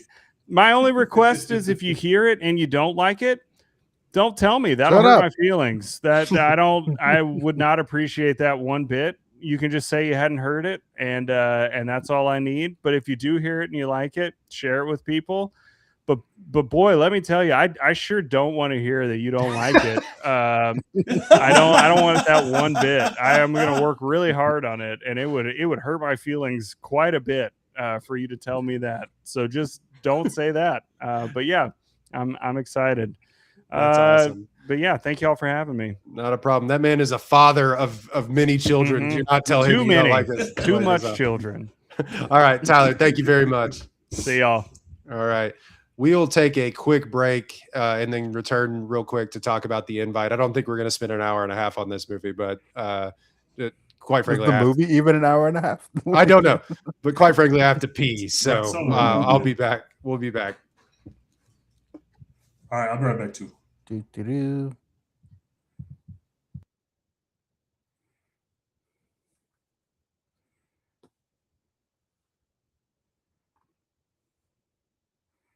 Is anybody watching this thing?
All right, I'm better. What timing? Nice. All right, so we are back on the One Take podcast. Thanks again to Tyler Stafford for joining us, man. He was really thoughtful about that. He crushed that really shit. thoughtful about that movie. What a guy. Yeah. So we're talking about another surprising, if not box office success, one of the best critical successes of the year. And when it's all said and done, I think it's going to be one of the best movies of the year. The Invite came out a few weeks ago. Written and directed, or not written by Olivia Wilde, but directed by Olivia Wilde, written by Will McCormack and Rashida Jones, based on a former movie, 2020 movie. I think it's called The Couple Upstairs, a Spanish film by Cisic Gay, I believe is his name. But anyway, here's the synopsis. Joe and Angela's marriage is on thin ice when they invite their enigmatic upstairs neighbors for a dinner party. The night spirals into unexpected places. It's a four-hander, stars Seth Rogen, Olivia Wilde, Penelope Cruz, and Edward Norton, all taking place, kind of a chamber piece, all taking place in one apartment. This movie didn't cost much money to make, which is kind of funny considering the people involved. I believe it was over. I thought I saw the cost of it, but it was maybe $5 million or something like that. It was at Sundance actually. And so far it's made $32 million. I mean, it absolutely got steamrolled by the Odyssey. They kind of put it out there as almost counter programming. But again, it's been a modest success for its cost at the box office. It has a 97% on Rotten Tomatoes or something like that. Yeah, 97% on Rotten Tomatoes. And it's going to do big on streaming. It's going to be huge. Yeah, this is going to be the Menu memorial. It's going to hit streaming, and people are going to be like, why didn't no one tell us? So, I was going to say the no one told us the Menu Award for no one told us about this movie when it comes to HBO Max. But it is, it is 5 times the film that the Menu is. Seriously. And I just have to say, Olivia, from us to you, I guess we owe you an apology. I think that we do. I honestly think that we owe Olivia Wilde. Beaming home. We are the only podcast that watched Don't Worry, Darling. We shit all over that film. Which was deserved. Rightfully so. She earned that. That being said, it is clear now that is just a departure, and obviously she had a lot of other stuff going on at that time in terms of the dynamics between her and the rest of the cast. We won't get into that, but this showed me, I wasn't wrong about Booksmart. That wasn't lightning in a bottle. Olivia Wilde is just a good filmmaker, and that is just a really cool conclusion to arrive at, because Don't Worry, Darling scared me. I thought, holy shit, this woman fucking stinks, and she made Booksmart, which is incredible, and I just thought that maybe this is going to go the other way, and she's back. And she shut me up. She shut me back. She's back in my good graces. When Don't Worry, Darling came out, everybody knows we are the support Florence Pugh podcast. It's what we do here. Florence Pugh is incapable of being bad in a movie. She can be in bad movies, but she's never been bad in a movie. Olivia Wilde. And she's also really good in Don't Worry, Darling. She's really good in Don't Worry, Darling. Olivia Wilde tried to ruin her with a Harry Styles bullshit side quest that she was on, which was fucking insane. And I thought that we were going to have to throw Olivia Wilde away. I thought that Booksmart might have been an aberration, and that Don't Worry, Darling might be who she really was, and she had us fooled. But no, she's got it. She's got the juice. She is an incredible director when she's not doing some bullshit with Harry Styles. She got 3 people who can act, and she can also act, and they just locked in for a few days in one New York apartment. They just fucking smoked it. This movie's incredible, man. Yeah, they filmed it in a month or something, which it's credit, but it's not just the acting and the script, which is, I think they were it was a great script by Rashida Jones and Will McCormack, who, it's funny to say that Parks and Rec's Rashida Jones wrote this, but I did not know that. Wow. Yeah, I'm just finding that out right now. But they were also kind of writing on the day, and they would find. I've listened to a lot of interviews with them, and like they're also writing on the day and finding stuff on the day. And of course, Edward Norton's is really good at that. But like Seth Rogen's the king of finding stuff on the day, and so they were kind of writing as they go. But it's like on top of all that, the direction in this movie is outstanding. It's shot so well. It's shot so well. I mean, it's like they make this tight space feel like a labyrinth, but also like lived in, and you kind of also kind of scary. But you kind of know you're very oriented in the space. You know where you are the entire time, but it's also like it's also winding and stuff for a what, like a 400 square foot. Like that's not true. It's probably like a 2,000 square foot apartment, but like it's like a really big apartment, but it being big and like, you know, them just having this insane ass apartment is a part of the story also. Yeah. And it works. Oh man, it's so good. So we should just kind of go through it. I mean, spoilers for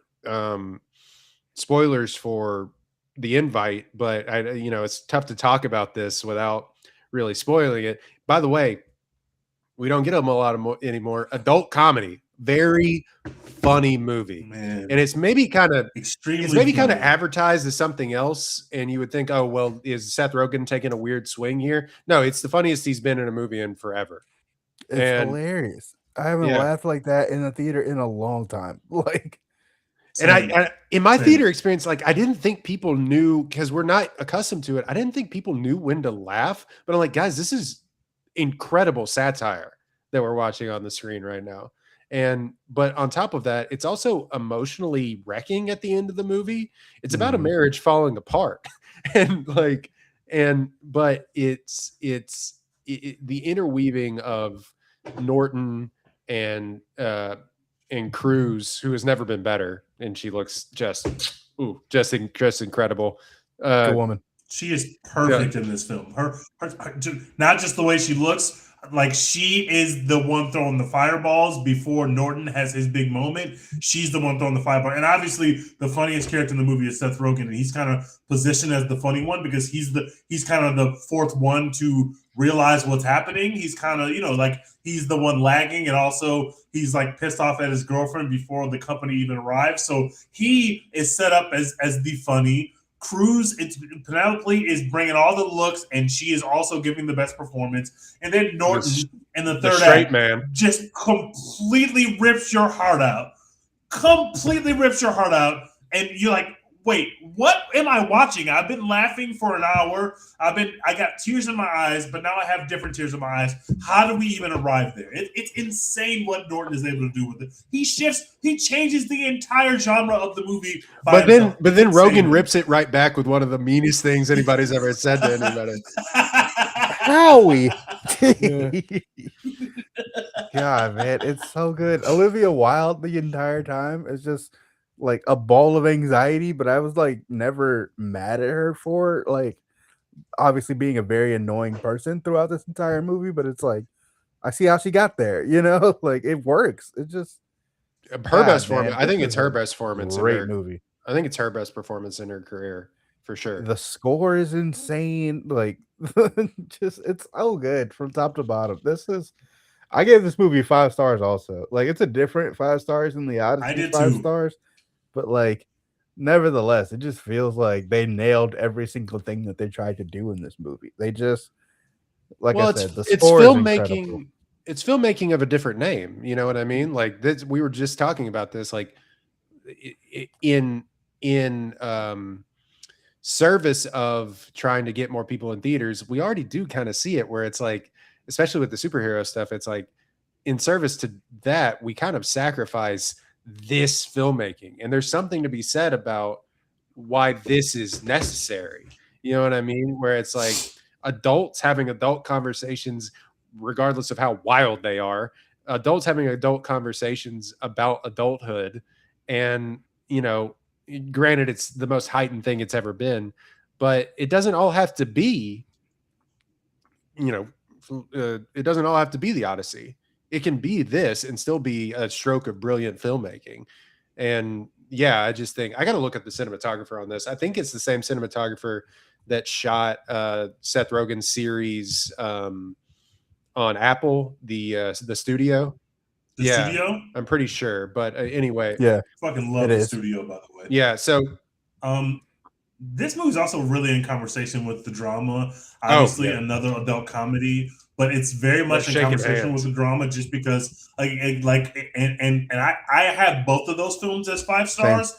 And again, it's a different 5-star than the Odyssey. And maybe this is. I really like the drama. Like, really, I gave it 5 stars. I really like it. The level of cinematography that you're getting with the invite when they're standing on the pillars in the apartment and they're kind of panning from face to face as every character kind of has these revelations. I was like, not only is this funny, not only are they able to hit emotions, but also it is incredibly well shot. You kind of get everything that you're looking for and more when you sit down and go watch the invite. If it's still in theaters, I would recommend it to anyone. But if you're not going to go see it in theaters, it's going to bang just as much in your house. And it's not a movie that you're going to want to pick your phone up for because it's like a joke a minute. For the first 2 acts, it's like a joke a minute. And it moves so quickly. And Seth Rogen is just firing. And if you have liked any Seth Rogen movie that you've ever seen or any Seth Rogen TV show, you're going to love this because I agree with Royden. I love Seth Rogen. I think that he's phenomenal. I think this is the funniest he's been in a movie since the beginning stuff. Since we're talking about Knocked Up, or since we're talking about Neighbors, which I really love. He is so fucking funny in this movie. Starting from the first second of the movie, he is so funny in this movie, and him and Olivia have so much chemistry, and the way they play off of each other in their relationship is just so fascinating. To where you're having a pretty amazing time at the theater before Penelope Cruz's character and Edward Norton's character even arrive at the house. They're in an argument, and the way that the argument is filmed, the way that it's staged, it's so funny, it's so brilliant. And before you've even got to the conceit of the film, you are automatically like, I'm seeing something special on screen here that these people put together. Their chemistry together as a couple was just fucking flat out amazing. Obviously, the chemistry was for the worst because they're the worst couple ever. But you really understood how they both arrived at the positions they arrived at before the company arrived. But he's also doing some like capital A acting. Like this is like Arrested Development, but in a different way because he does that characters really well. Seth Rogen does, but it's in a different way, and it's in a, dare I say, a more mature way than we saw in those earlier films. And I just think that I think it's probably the best, performance of his career as well. Like I wouldn't be shocked if like most of these, if not all of these actors come away with nominations, like, Edward and Cruz, Norton and Cruz for supporting, and both of them for best actor and best actress. And it's something that we don't see in like in comedies really, but like it has enough of the, to category fraud a little bit. It has enough of the drama in it that folks will like take it seriously. You know what I mean? Cruz is mind-blowingly good in this film. If you like Penelope Cruz, you've never seen her better than you're going to see her in this film. Not just how she looks, although obviously she looks fucking perfect, but she kind of has to look perfect. Like her look is the reason why the character can do what the character can do. But her general performance is the best I've ever seen her, and she's been in some good shit. Her look and she the accent phenomenal. Are just perfect. And then when she turns into the sex therapist that she is, it's like, oh wow, like she's also smoking this like deep insightful shit too, like along with being like the hot one, like it's just an incredible performance, man. And Penelope Cruz is kind of already in the club. Like, did she win an Oscar already? I know she's been nominated. Yeah, I think for like Vicky Cristina Barcelona or something like that.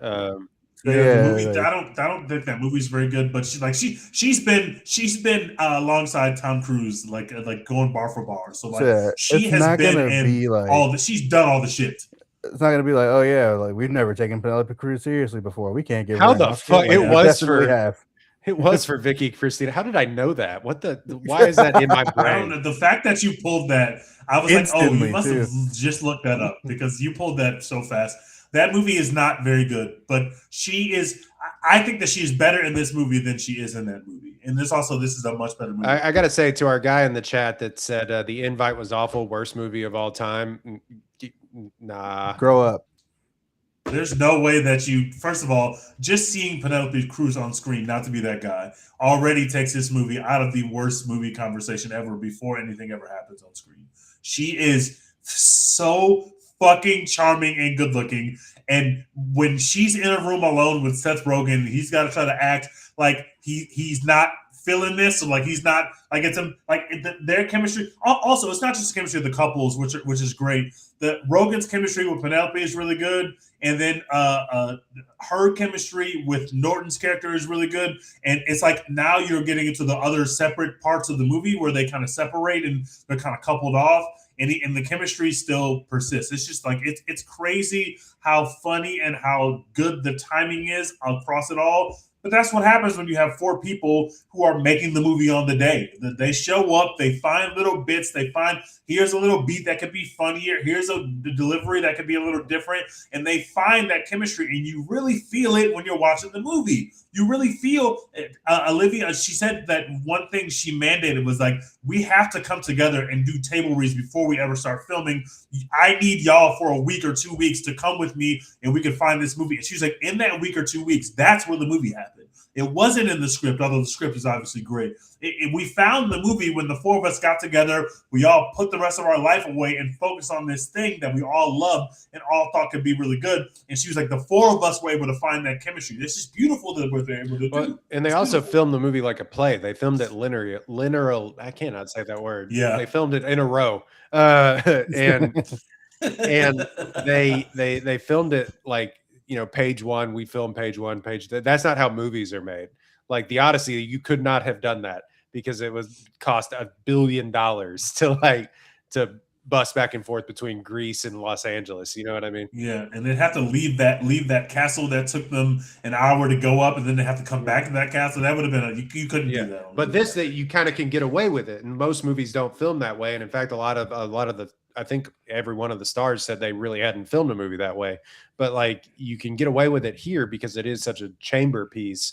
And I found I think I gave this 4.5 stars. I might have to watch it again. I think it's an A movie for me for sure. I think kind of where I balked at it because it gets so zany where they're like, spoiler alert, sirens going off for this movie, by the way. Wee woo, wee woo, wee woo. It gets so zany where they're like, why don't we just all fuck each other? And I'm just like, what? Like it just like almost threatened to take me out of it a little bit, but then it like wrangles you back in with the interplay between the two couples and especially Cruz and Rogen, and he keeps going, thank you so much. Like it's just like yeah, I feel like that's the part about that's what I came here for. Like that's what I guess it says on the tin, right? Like they're all gonna fuck each other. Like you watch the trailer and you're like, oh yeah, that's what this movie is about. So like it didn't really take me out of it. But it's also the whole reason why they came to the apartment in the first place. Like Penelope Cruz's and Norton's character, they literally only went down there because they're like, we want to fuck that couple downstairs. Which is a funny premise, and I get it. I just was like, at first I was like, whoa. Like I kind of was really shocked by it, which is good in its own, but I was like, I didn't leave thinking it was the best movie of all time, so I didn't put it at 5 stars on Letterboxd, but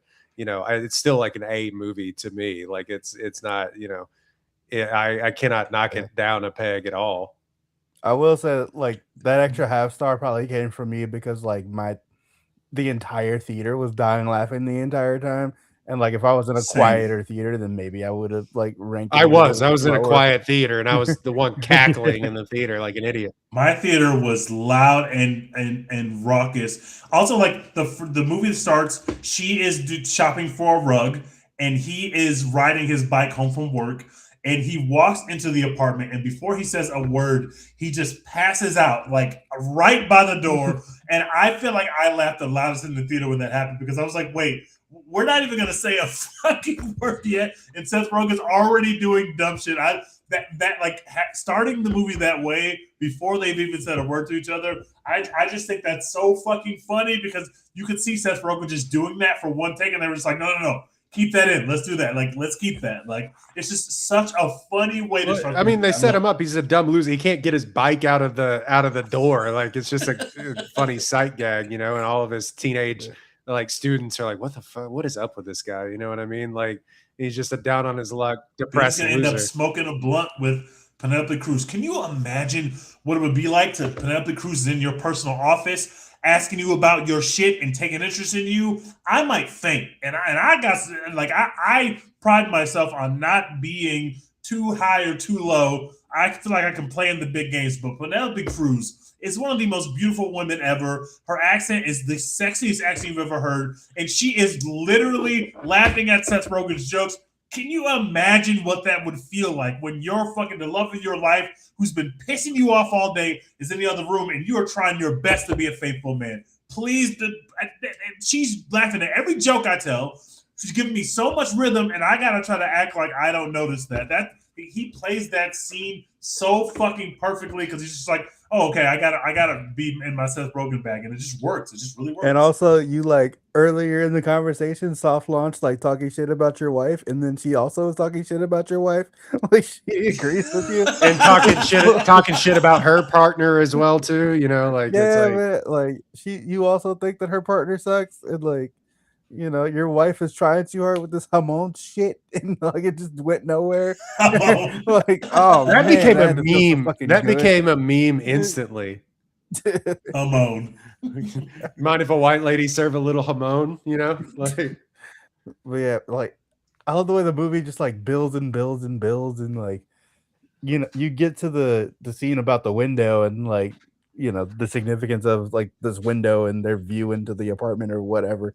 And I felt betrayed like Seth Rogen. I was like, Olivia Wilde was doing what? Well, yeah, and it's like, just it's funny what they all brought to the thing because it's like Seth Rogen, you know, married man, no kids, is essentially in like a really happy relationship. Olivia Wilde, we all know about her shit, and in fact, you know, this is the better version of a marriage falling apart movie than the one that she tried to make before. So good on her for kind of harnessing that energy. And you know, and it's just like oh, we haven't had sex for a year, and like Seth Rogen couldn't believe that apparently. Like maybe it's apocryphal or whatever, but like that's like an anecdote that they said. It's like, oh, what do you mean you hadn't had sex in a year? Like who does that? You know what I mean? And so it's just like it's funny, it's sexy, it's heartfelt, and then the ending is just devastating. Devastating, but also hopeful. Like I chose it as a cynical person. I chose to like kind of find a little hope in the end of the movie. Yeah, I'm telling myself that it's all working out. Fuck it. I'm not. Y'all aren't La La Land in me, bitch. I'm not doing it. Before we get to the end, can we? So the Norton turn and spoiler alert. They basically, Seth Rogen is not into the Norton character at all from the beginning. He's kind of very suspicious of him. He doesn't really fuck with the guy. But Norton's character is giving a very earnest performance and trying to be very earnestly into Seth Rogen. He's telling Rogen is the audience the fact character. That yeah, basically. And you say, so, you know, Norton's telling him, I love when you're brutally honest, because Rogen is literally telling him how much he hates him. He realizes that he's using a fake name. His name is literally Hawk, so obviously his name is fake. So Rogen's giving him shit. And then Edward Norton's character tells you why he has this fake name and this fake persona before he met the love of his life, which happens to be the most beautiful woman in the world, Penelope Cruz. And it gets extremely serious. It gets extremely heartwarming. They didn't know, the other actors did not know what he was going to say. He went to Olivia and said, hey, I have something for this, but I don't want to tell y'all what it is. I want you to experience it in real time. I'm not going to tell you what the backstory is of my character, but I have already fashioned it. I have something I think it's going to work. They get on set. He does that monologue, which is going to maybe get him an Oscar nomination. He delivers it perfectly. It is very heartfelt. I will not spoil it. I want you to see it if you haven't seen this film. But he delivers this monologue, and they've all got to play off of it. And there's a moment of silence, and then Seth Rogen continues to shit on this guy because that's what his character's supposed to do. It's brilliant. And it was made on set. Seth Rogen didn't know what he was going to say. And after hearing this sob story, Seth Rogen still has to slander this guy. And it just works. It's a perfect little moment of movie making that you can't get unless these characters and these actors and actresses have found that intimacy and that chemistry to try shit. And sometimes the shit that you try is the gold that we're looking for. I just thought that was so phenomenal. And when I heard Olivia tell the story of them not knowing that he was going to say the things that he said, it just made the movie even better for me. That's mind blowing that they're able to find that. Olivia Wilde is like actually really fucking good at this shit when she doesn't have Harry Styles in the middle of her film thinking it up. Like, I love that we're blaming Harry Styles. Fuck Harry Styles. Fuck you, blame Harry Styles because clearly Olivia Wilde has the juice. Like, you know, other people might not love Booksmart as much as I do, right? Like, you know, whatever. But that's a well-made film. Like, regardless of if you're like, if all the comedy lands for you or if you don't give a fuck about Lady Superbad. But like, you know, that shit is good.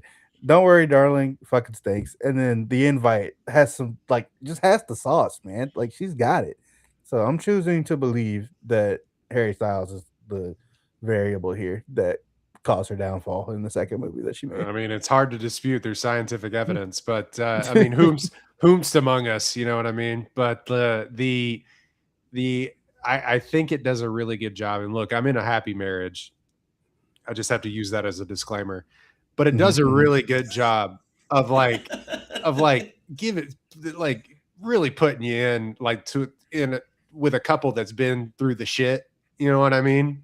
Like, you know, they're only together because they have a daughter, and they admit it as much in the movie. But those arguments are like real ass arguments for somebody that's ever been in a long-term relationship where she's like, I told you that they were coming. And he's like, I never remember you telling me that they were coming down here. And then he said, you know, when you saw us in the elevator today, and Seth Rogen is like proven right, like by that. And it's just like in the little communications between couples of like, we have wine. Oh, we have wine.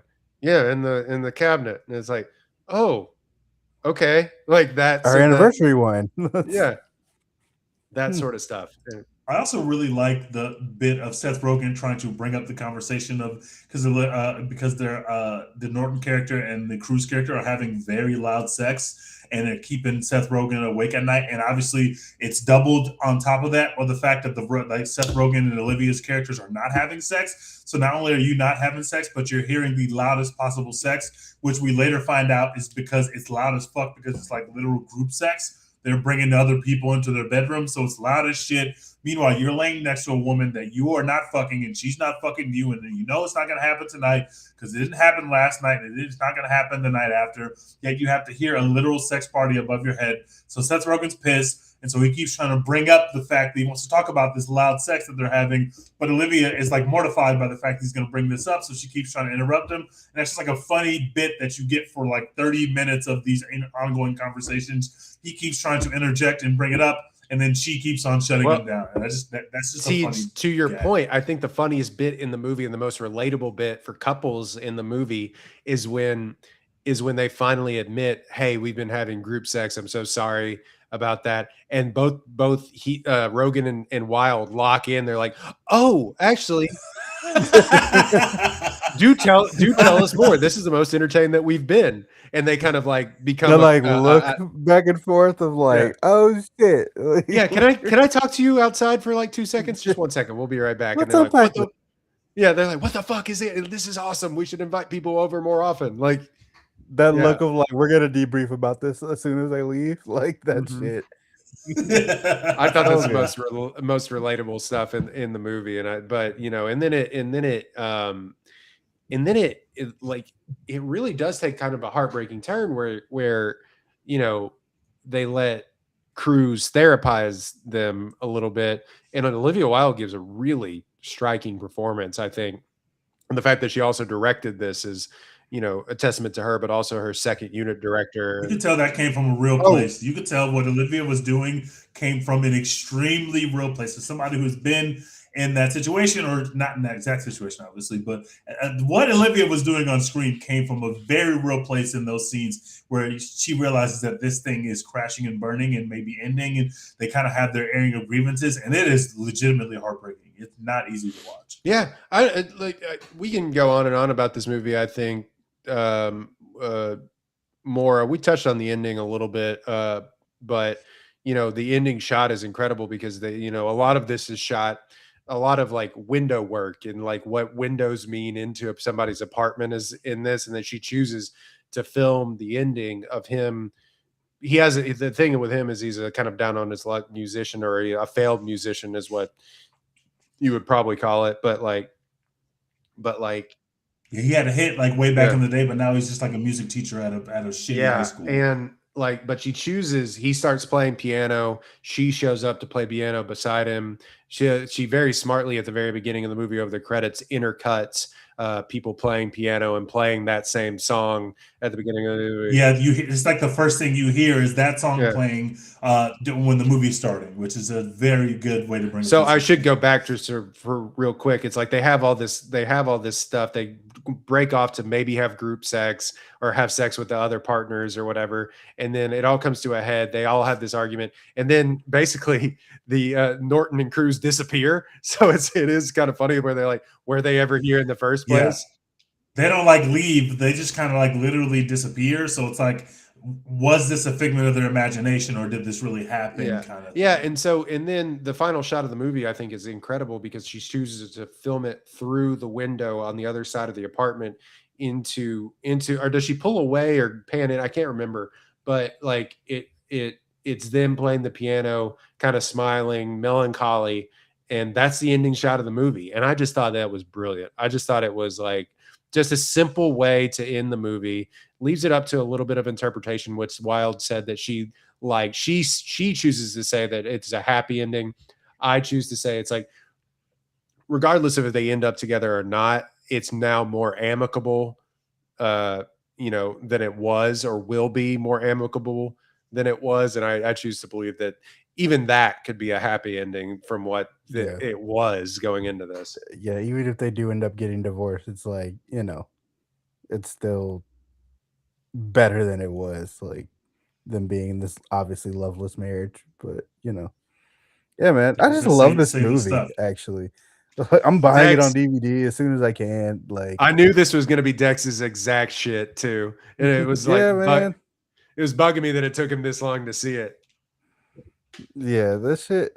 I sent y'all the trailer like a few months ago or whenever that was, and I was like, this looks exactly like my kind of Carrying On. Like the trailer's incredible, and it like matches the movie really well, which I feel like is kind of underrated. We kind of talked about that earlier today with like Thomas Crown Affair teaser trailer, which kind of stinks. But the invite, I'm so glad you said the invite trailer gives you exactly like what the movie gives you. It's got like the same energy to it. It's got the same like tension to it. It's so good. Like, yeah, I fucking love this movie. This is gonna be in my top 5 at the end of the year for sure. I can't wait to do it. This year it might be our best top 5s that we've had in a long time. We got some bangers already, man, and like kind of all over the map too. You've got your small movies like The Invite, your big movies like The Odyssey. You got your Project Hail Marys already, like Obsession. And we're still getting like Dune, and we're getting an Avengers movie. Like we're Spider-Man movie in a week. A Spider-Man movie. I'm seeing it tomorrow. We're getting fucking like all of your usual like Oscar bait movies that like come out in November and December. We're still gonna get all of those. Like, this is a fucking banner year for movies.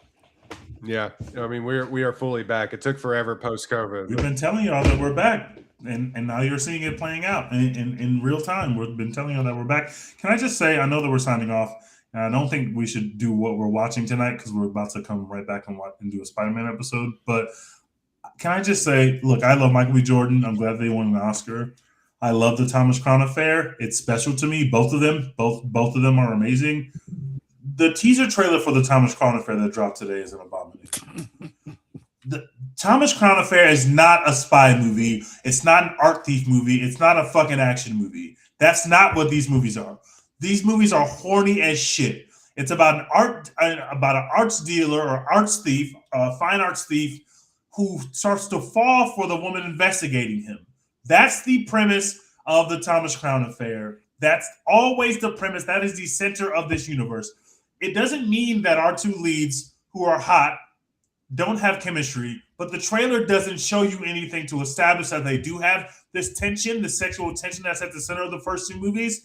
And that doesn't mean that that's not there. I'm hoping that it's there. It is just a very strange decision to not put that front facing for the people who know what the Thomas Crown Affair is. If you don't know what the Thomas Crown Affair is, you just think this is a black spy movie about a guy who steals fine art and crashes cars and beats the shit out of people and happens to have a hot love interest. Sure, that looks like a very fun movie and it looks great. In some of the shots, you can tell he's in his director bag and it looks great. But the one thing that I need you to show me in a Thomas Crown Affair trailer or teaser or whatever it may be, we didn't get that yet. And so I'm hoping that we get that. I'm still very excited for the movie. Just a very strange decision to cut the trailer in this way. This looks like Mission Impossible. Like, Thomas Crown Affair is not Mission Impossible. It's closer to Mr. and Mrs. Smith. Mr. and Mrs. Smith takes a lot from Thomas Crown Affair. I mean, it's literally out of sight with George Clooney and Jennifer Lopez. Yeah, like, I understand that not all of you have seen these movies, so you can understand you think people are hating on this trailer. But if you watch either of the Thomas Crown Affairs, it is two very attractive people who have sexual attention that punches you in the face through the screen. That's what these movies are about. So I'm hoping that we have some of that. I'm sure that they at least attempted to put some of that on screen. Hopefully this decision to cut this teaser trailer in this way was not because that falls flat. Because if that chemistry falls flat, I can tell you right now, this movie will not. Look, it's the two hottest people alive. It's Adrian Arjona and Michael B. Jordan. Like, come on. You know? Two very attractive people. Yeah. Anyway, we will be back hopefully within a week after we see the Spooderman brand new Spider-Man dim. Yeah. Speaking of, I know we aren't doing what we're watching, but I have been rewatching, going back through the Spider-Mans, the Tom Holland ones. They're all good, man. The hate for Far From Home is wild and wrong, and I don't. It's so silly to me. Yeah. Anyway, and Willem Dafoe, 68-year-old Willem Dafoe was beating Tom Holland's ass in No Way Home, by the way. Putting hands and feet on that man. Anyway. Real goddamn cinema. Very COVID movie. You can tell. But it still rocks. Anyway, that has been a One Take podcast. Thank you to Tyler Stafford for coming on, man. We really appreciate it. We will be back hopefully very, very soon with Spider-Man, and then football season begins. So we'll see what I can watch. But we got the biggest movie of the year probably coming this week. I'm so excited. I love Spider-Man. I'll be there every time. Excited. Even the bad ones. Like they make a live action Spider-Man movie or a Spider-Verse movie for the animated. I'm there every time. Doesn't matter. Still haven't seen the Amazing Spider-Man 2, but that's fine. Dex, what are we doing? Hashtag support Florence Pugh. She showed up at the Spider-Man premiere and looked fucking amazing. So hopefully she's in the Spider-Man movie, but I don't know that. But why was she there? We got a lot coming. Hopefully she's in the movie. I don't know. She's MCU. Oh yeah. I forget. She might. But all right. Support Florence Pugh, and we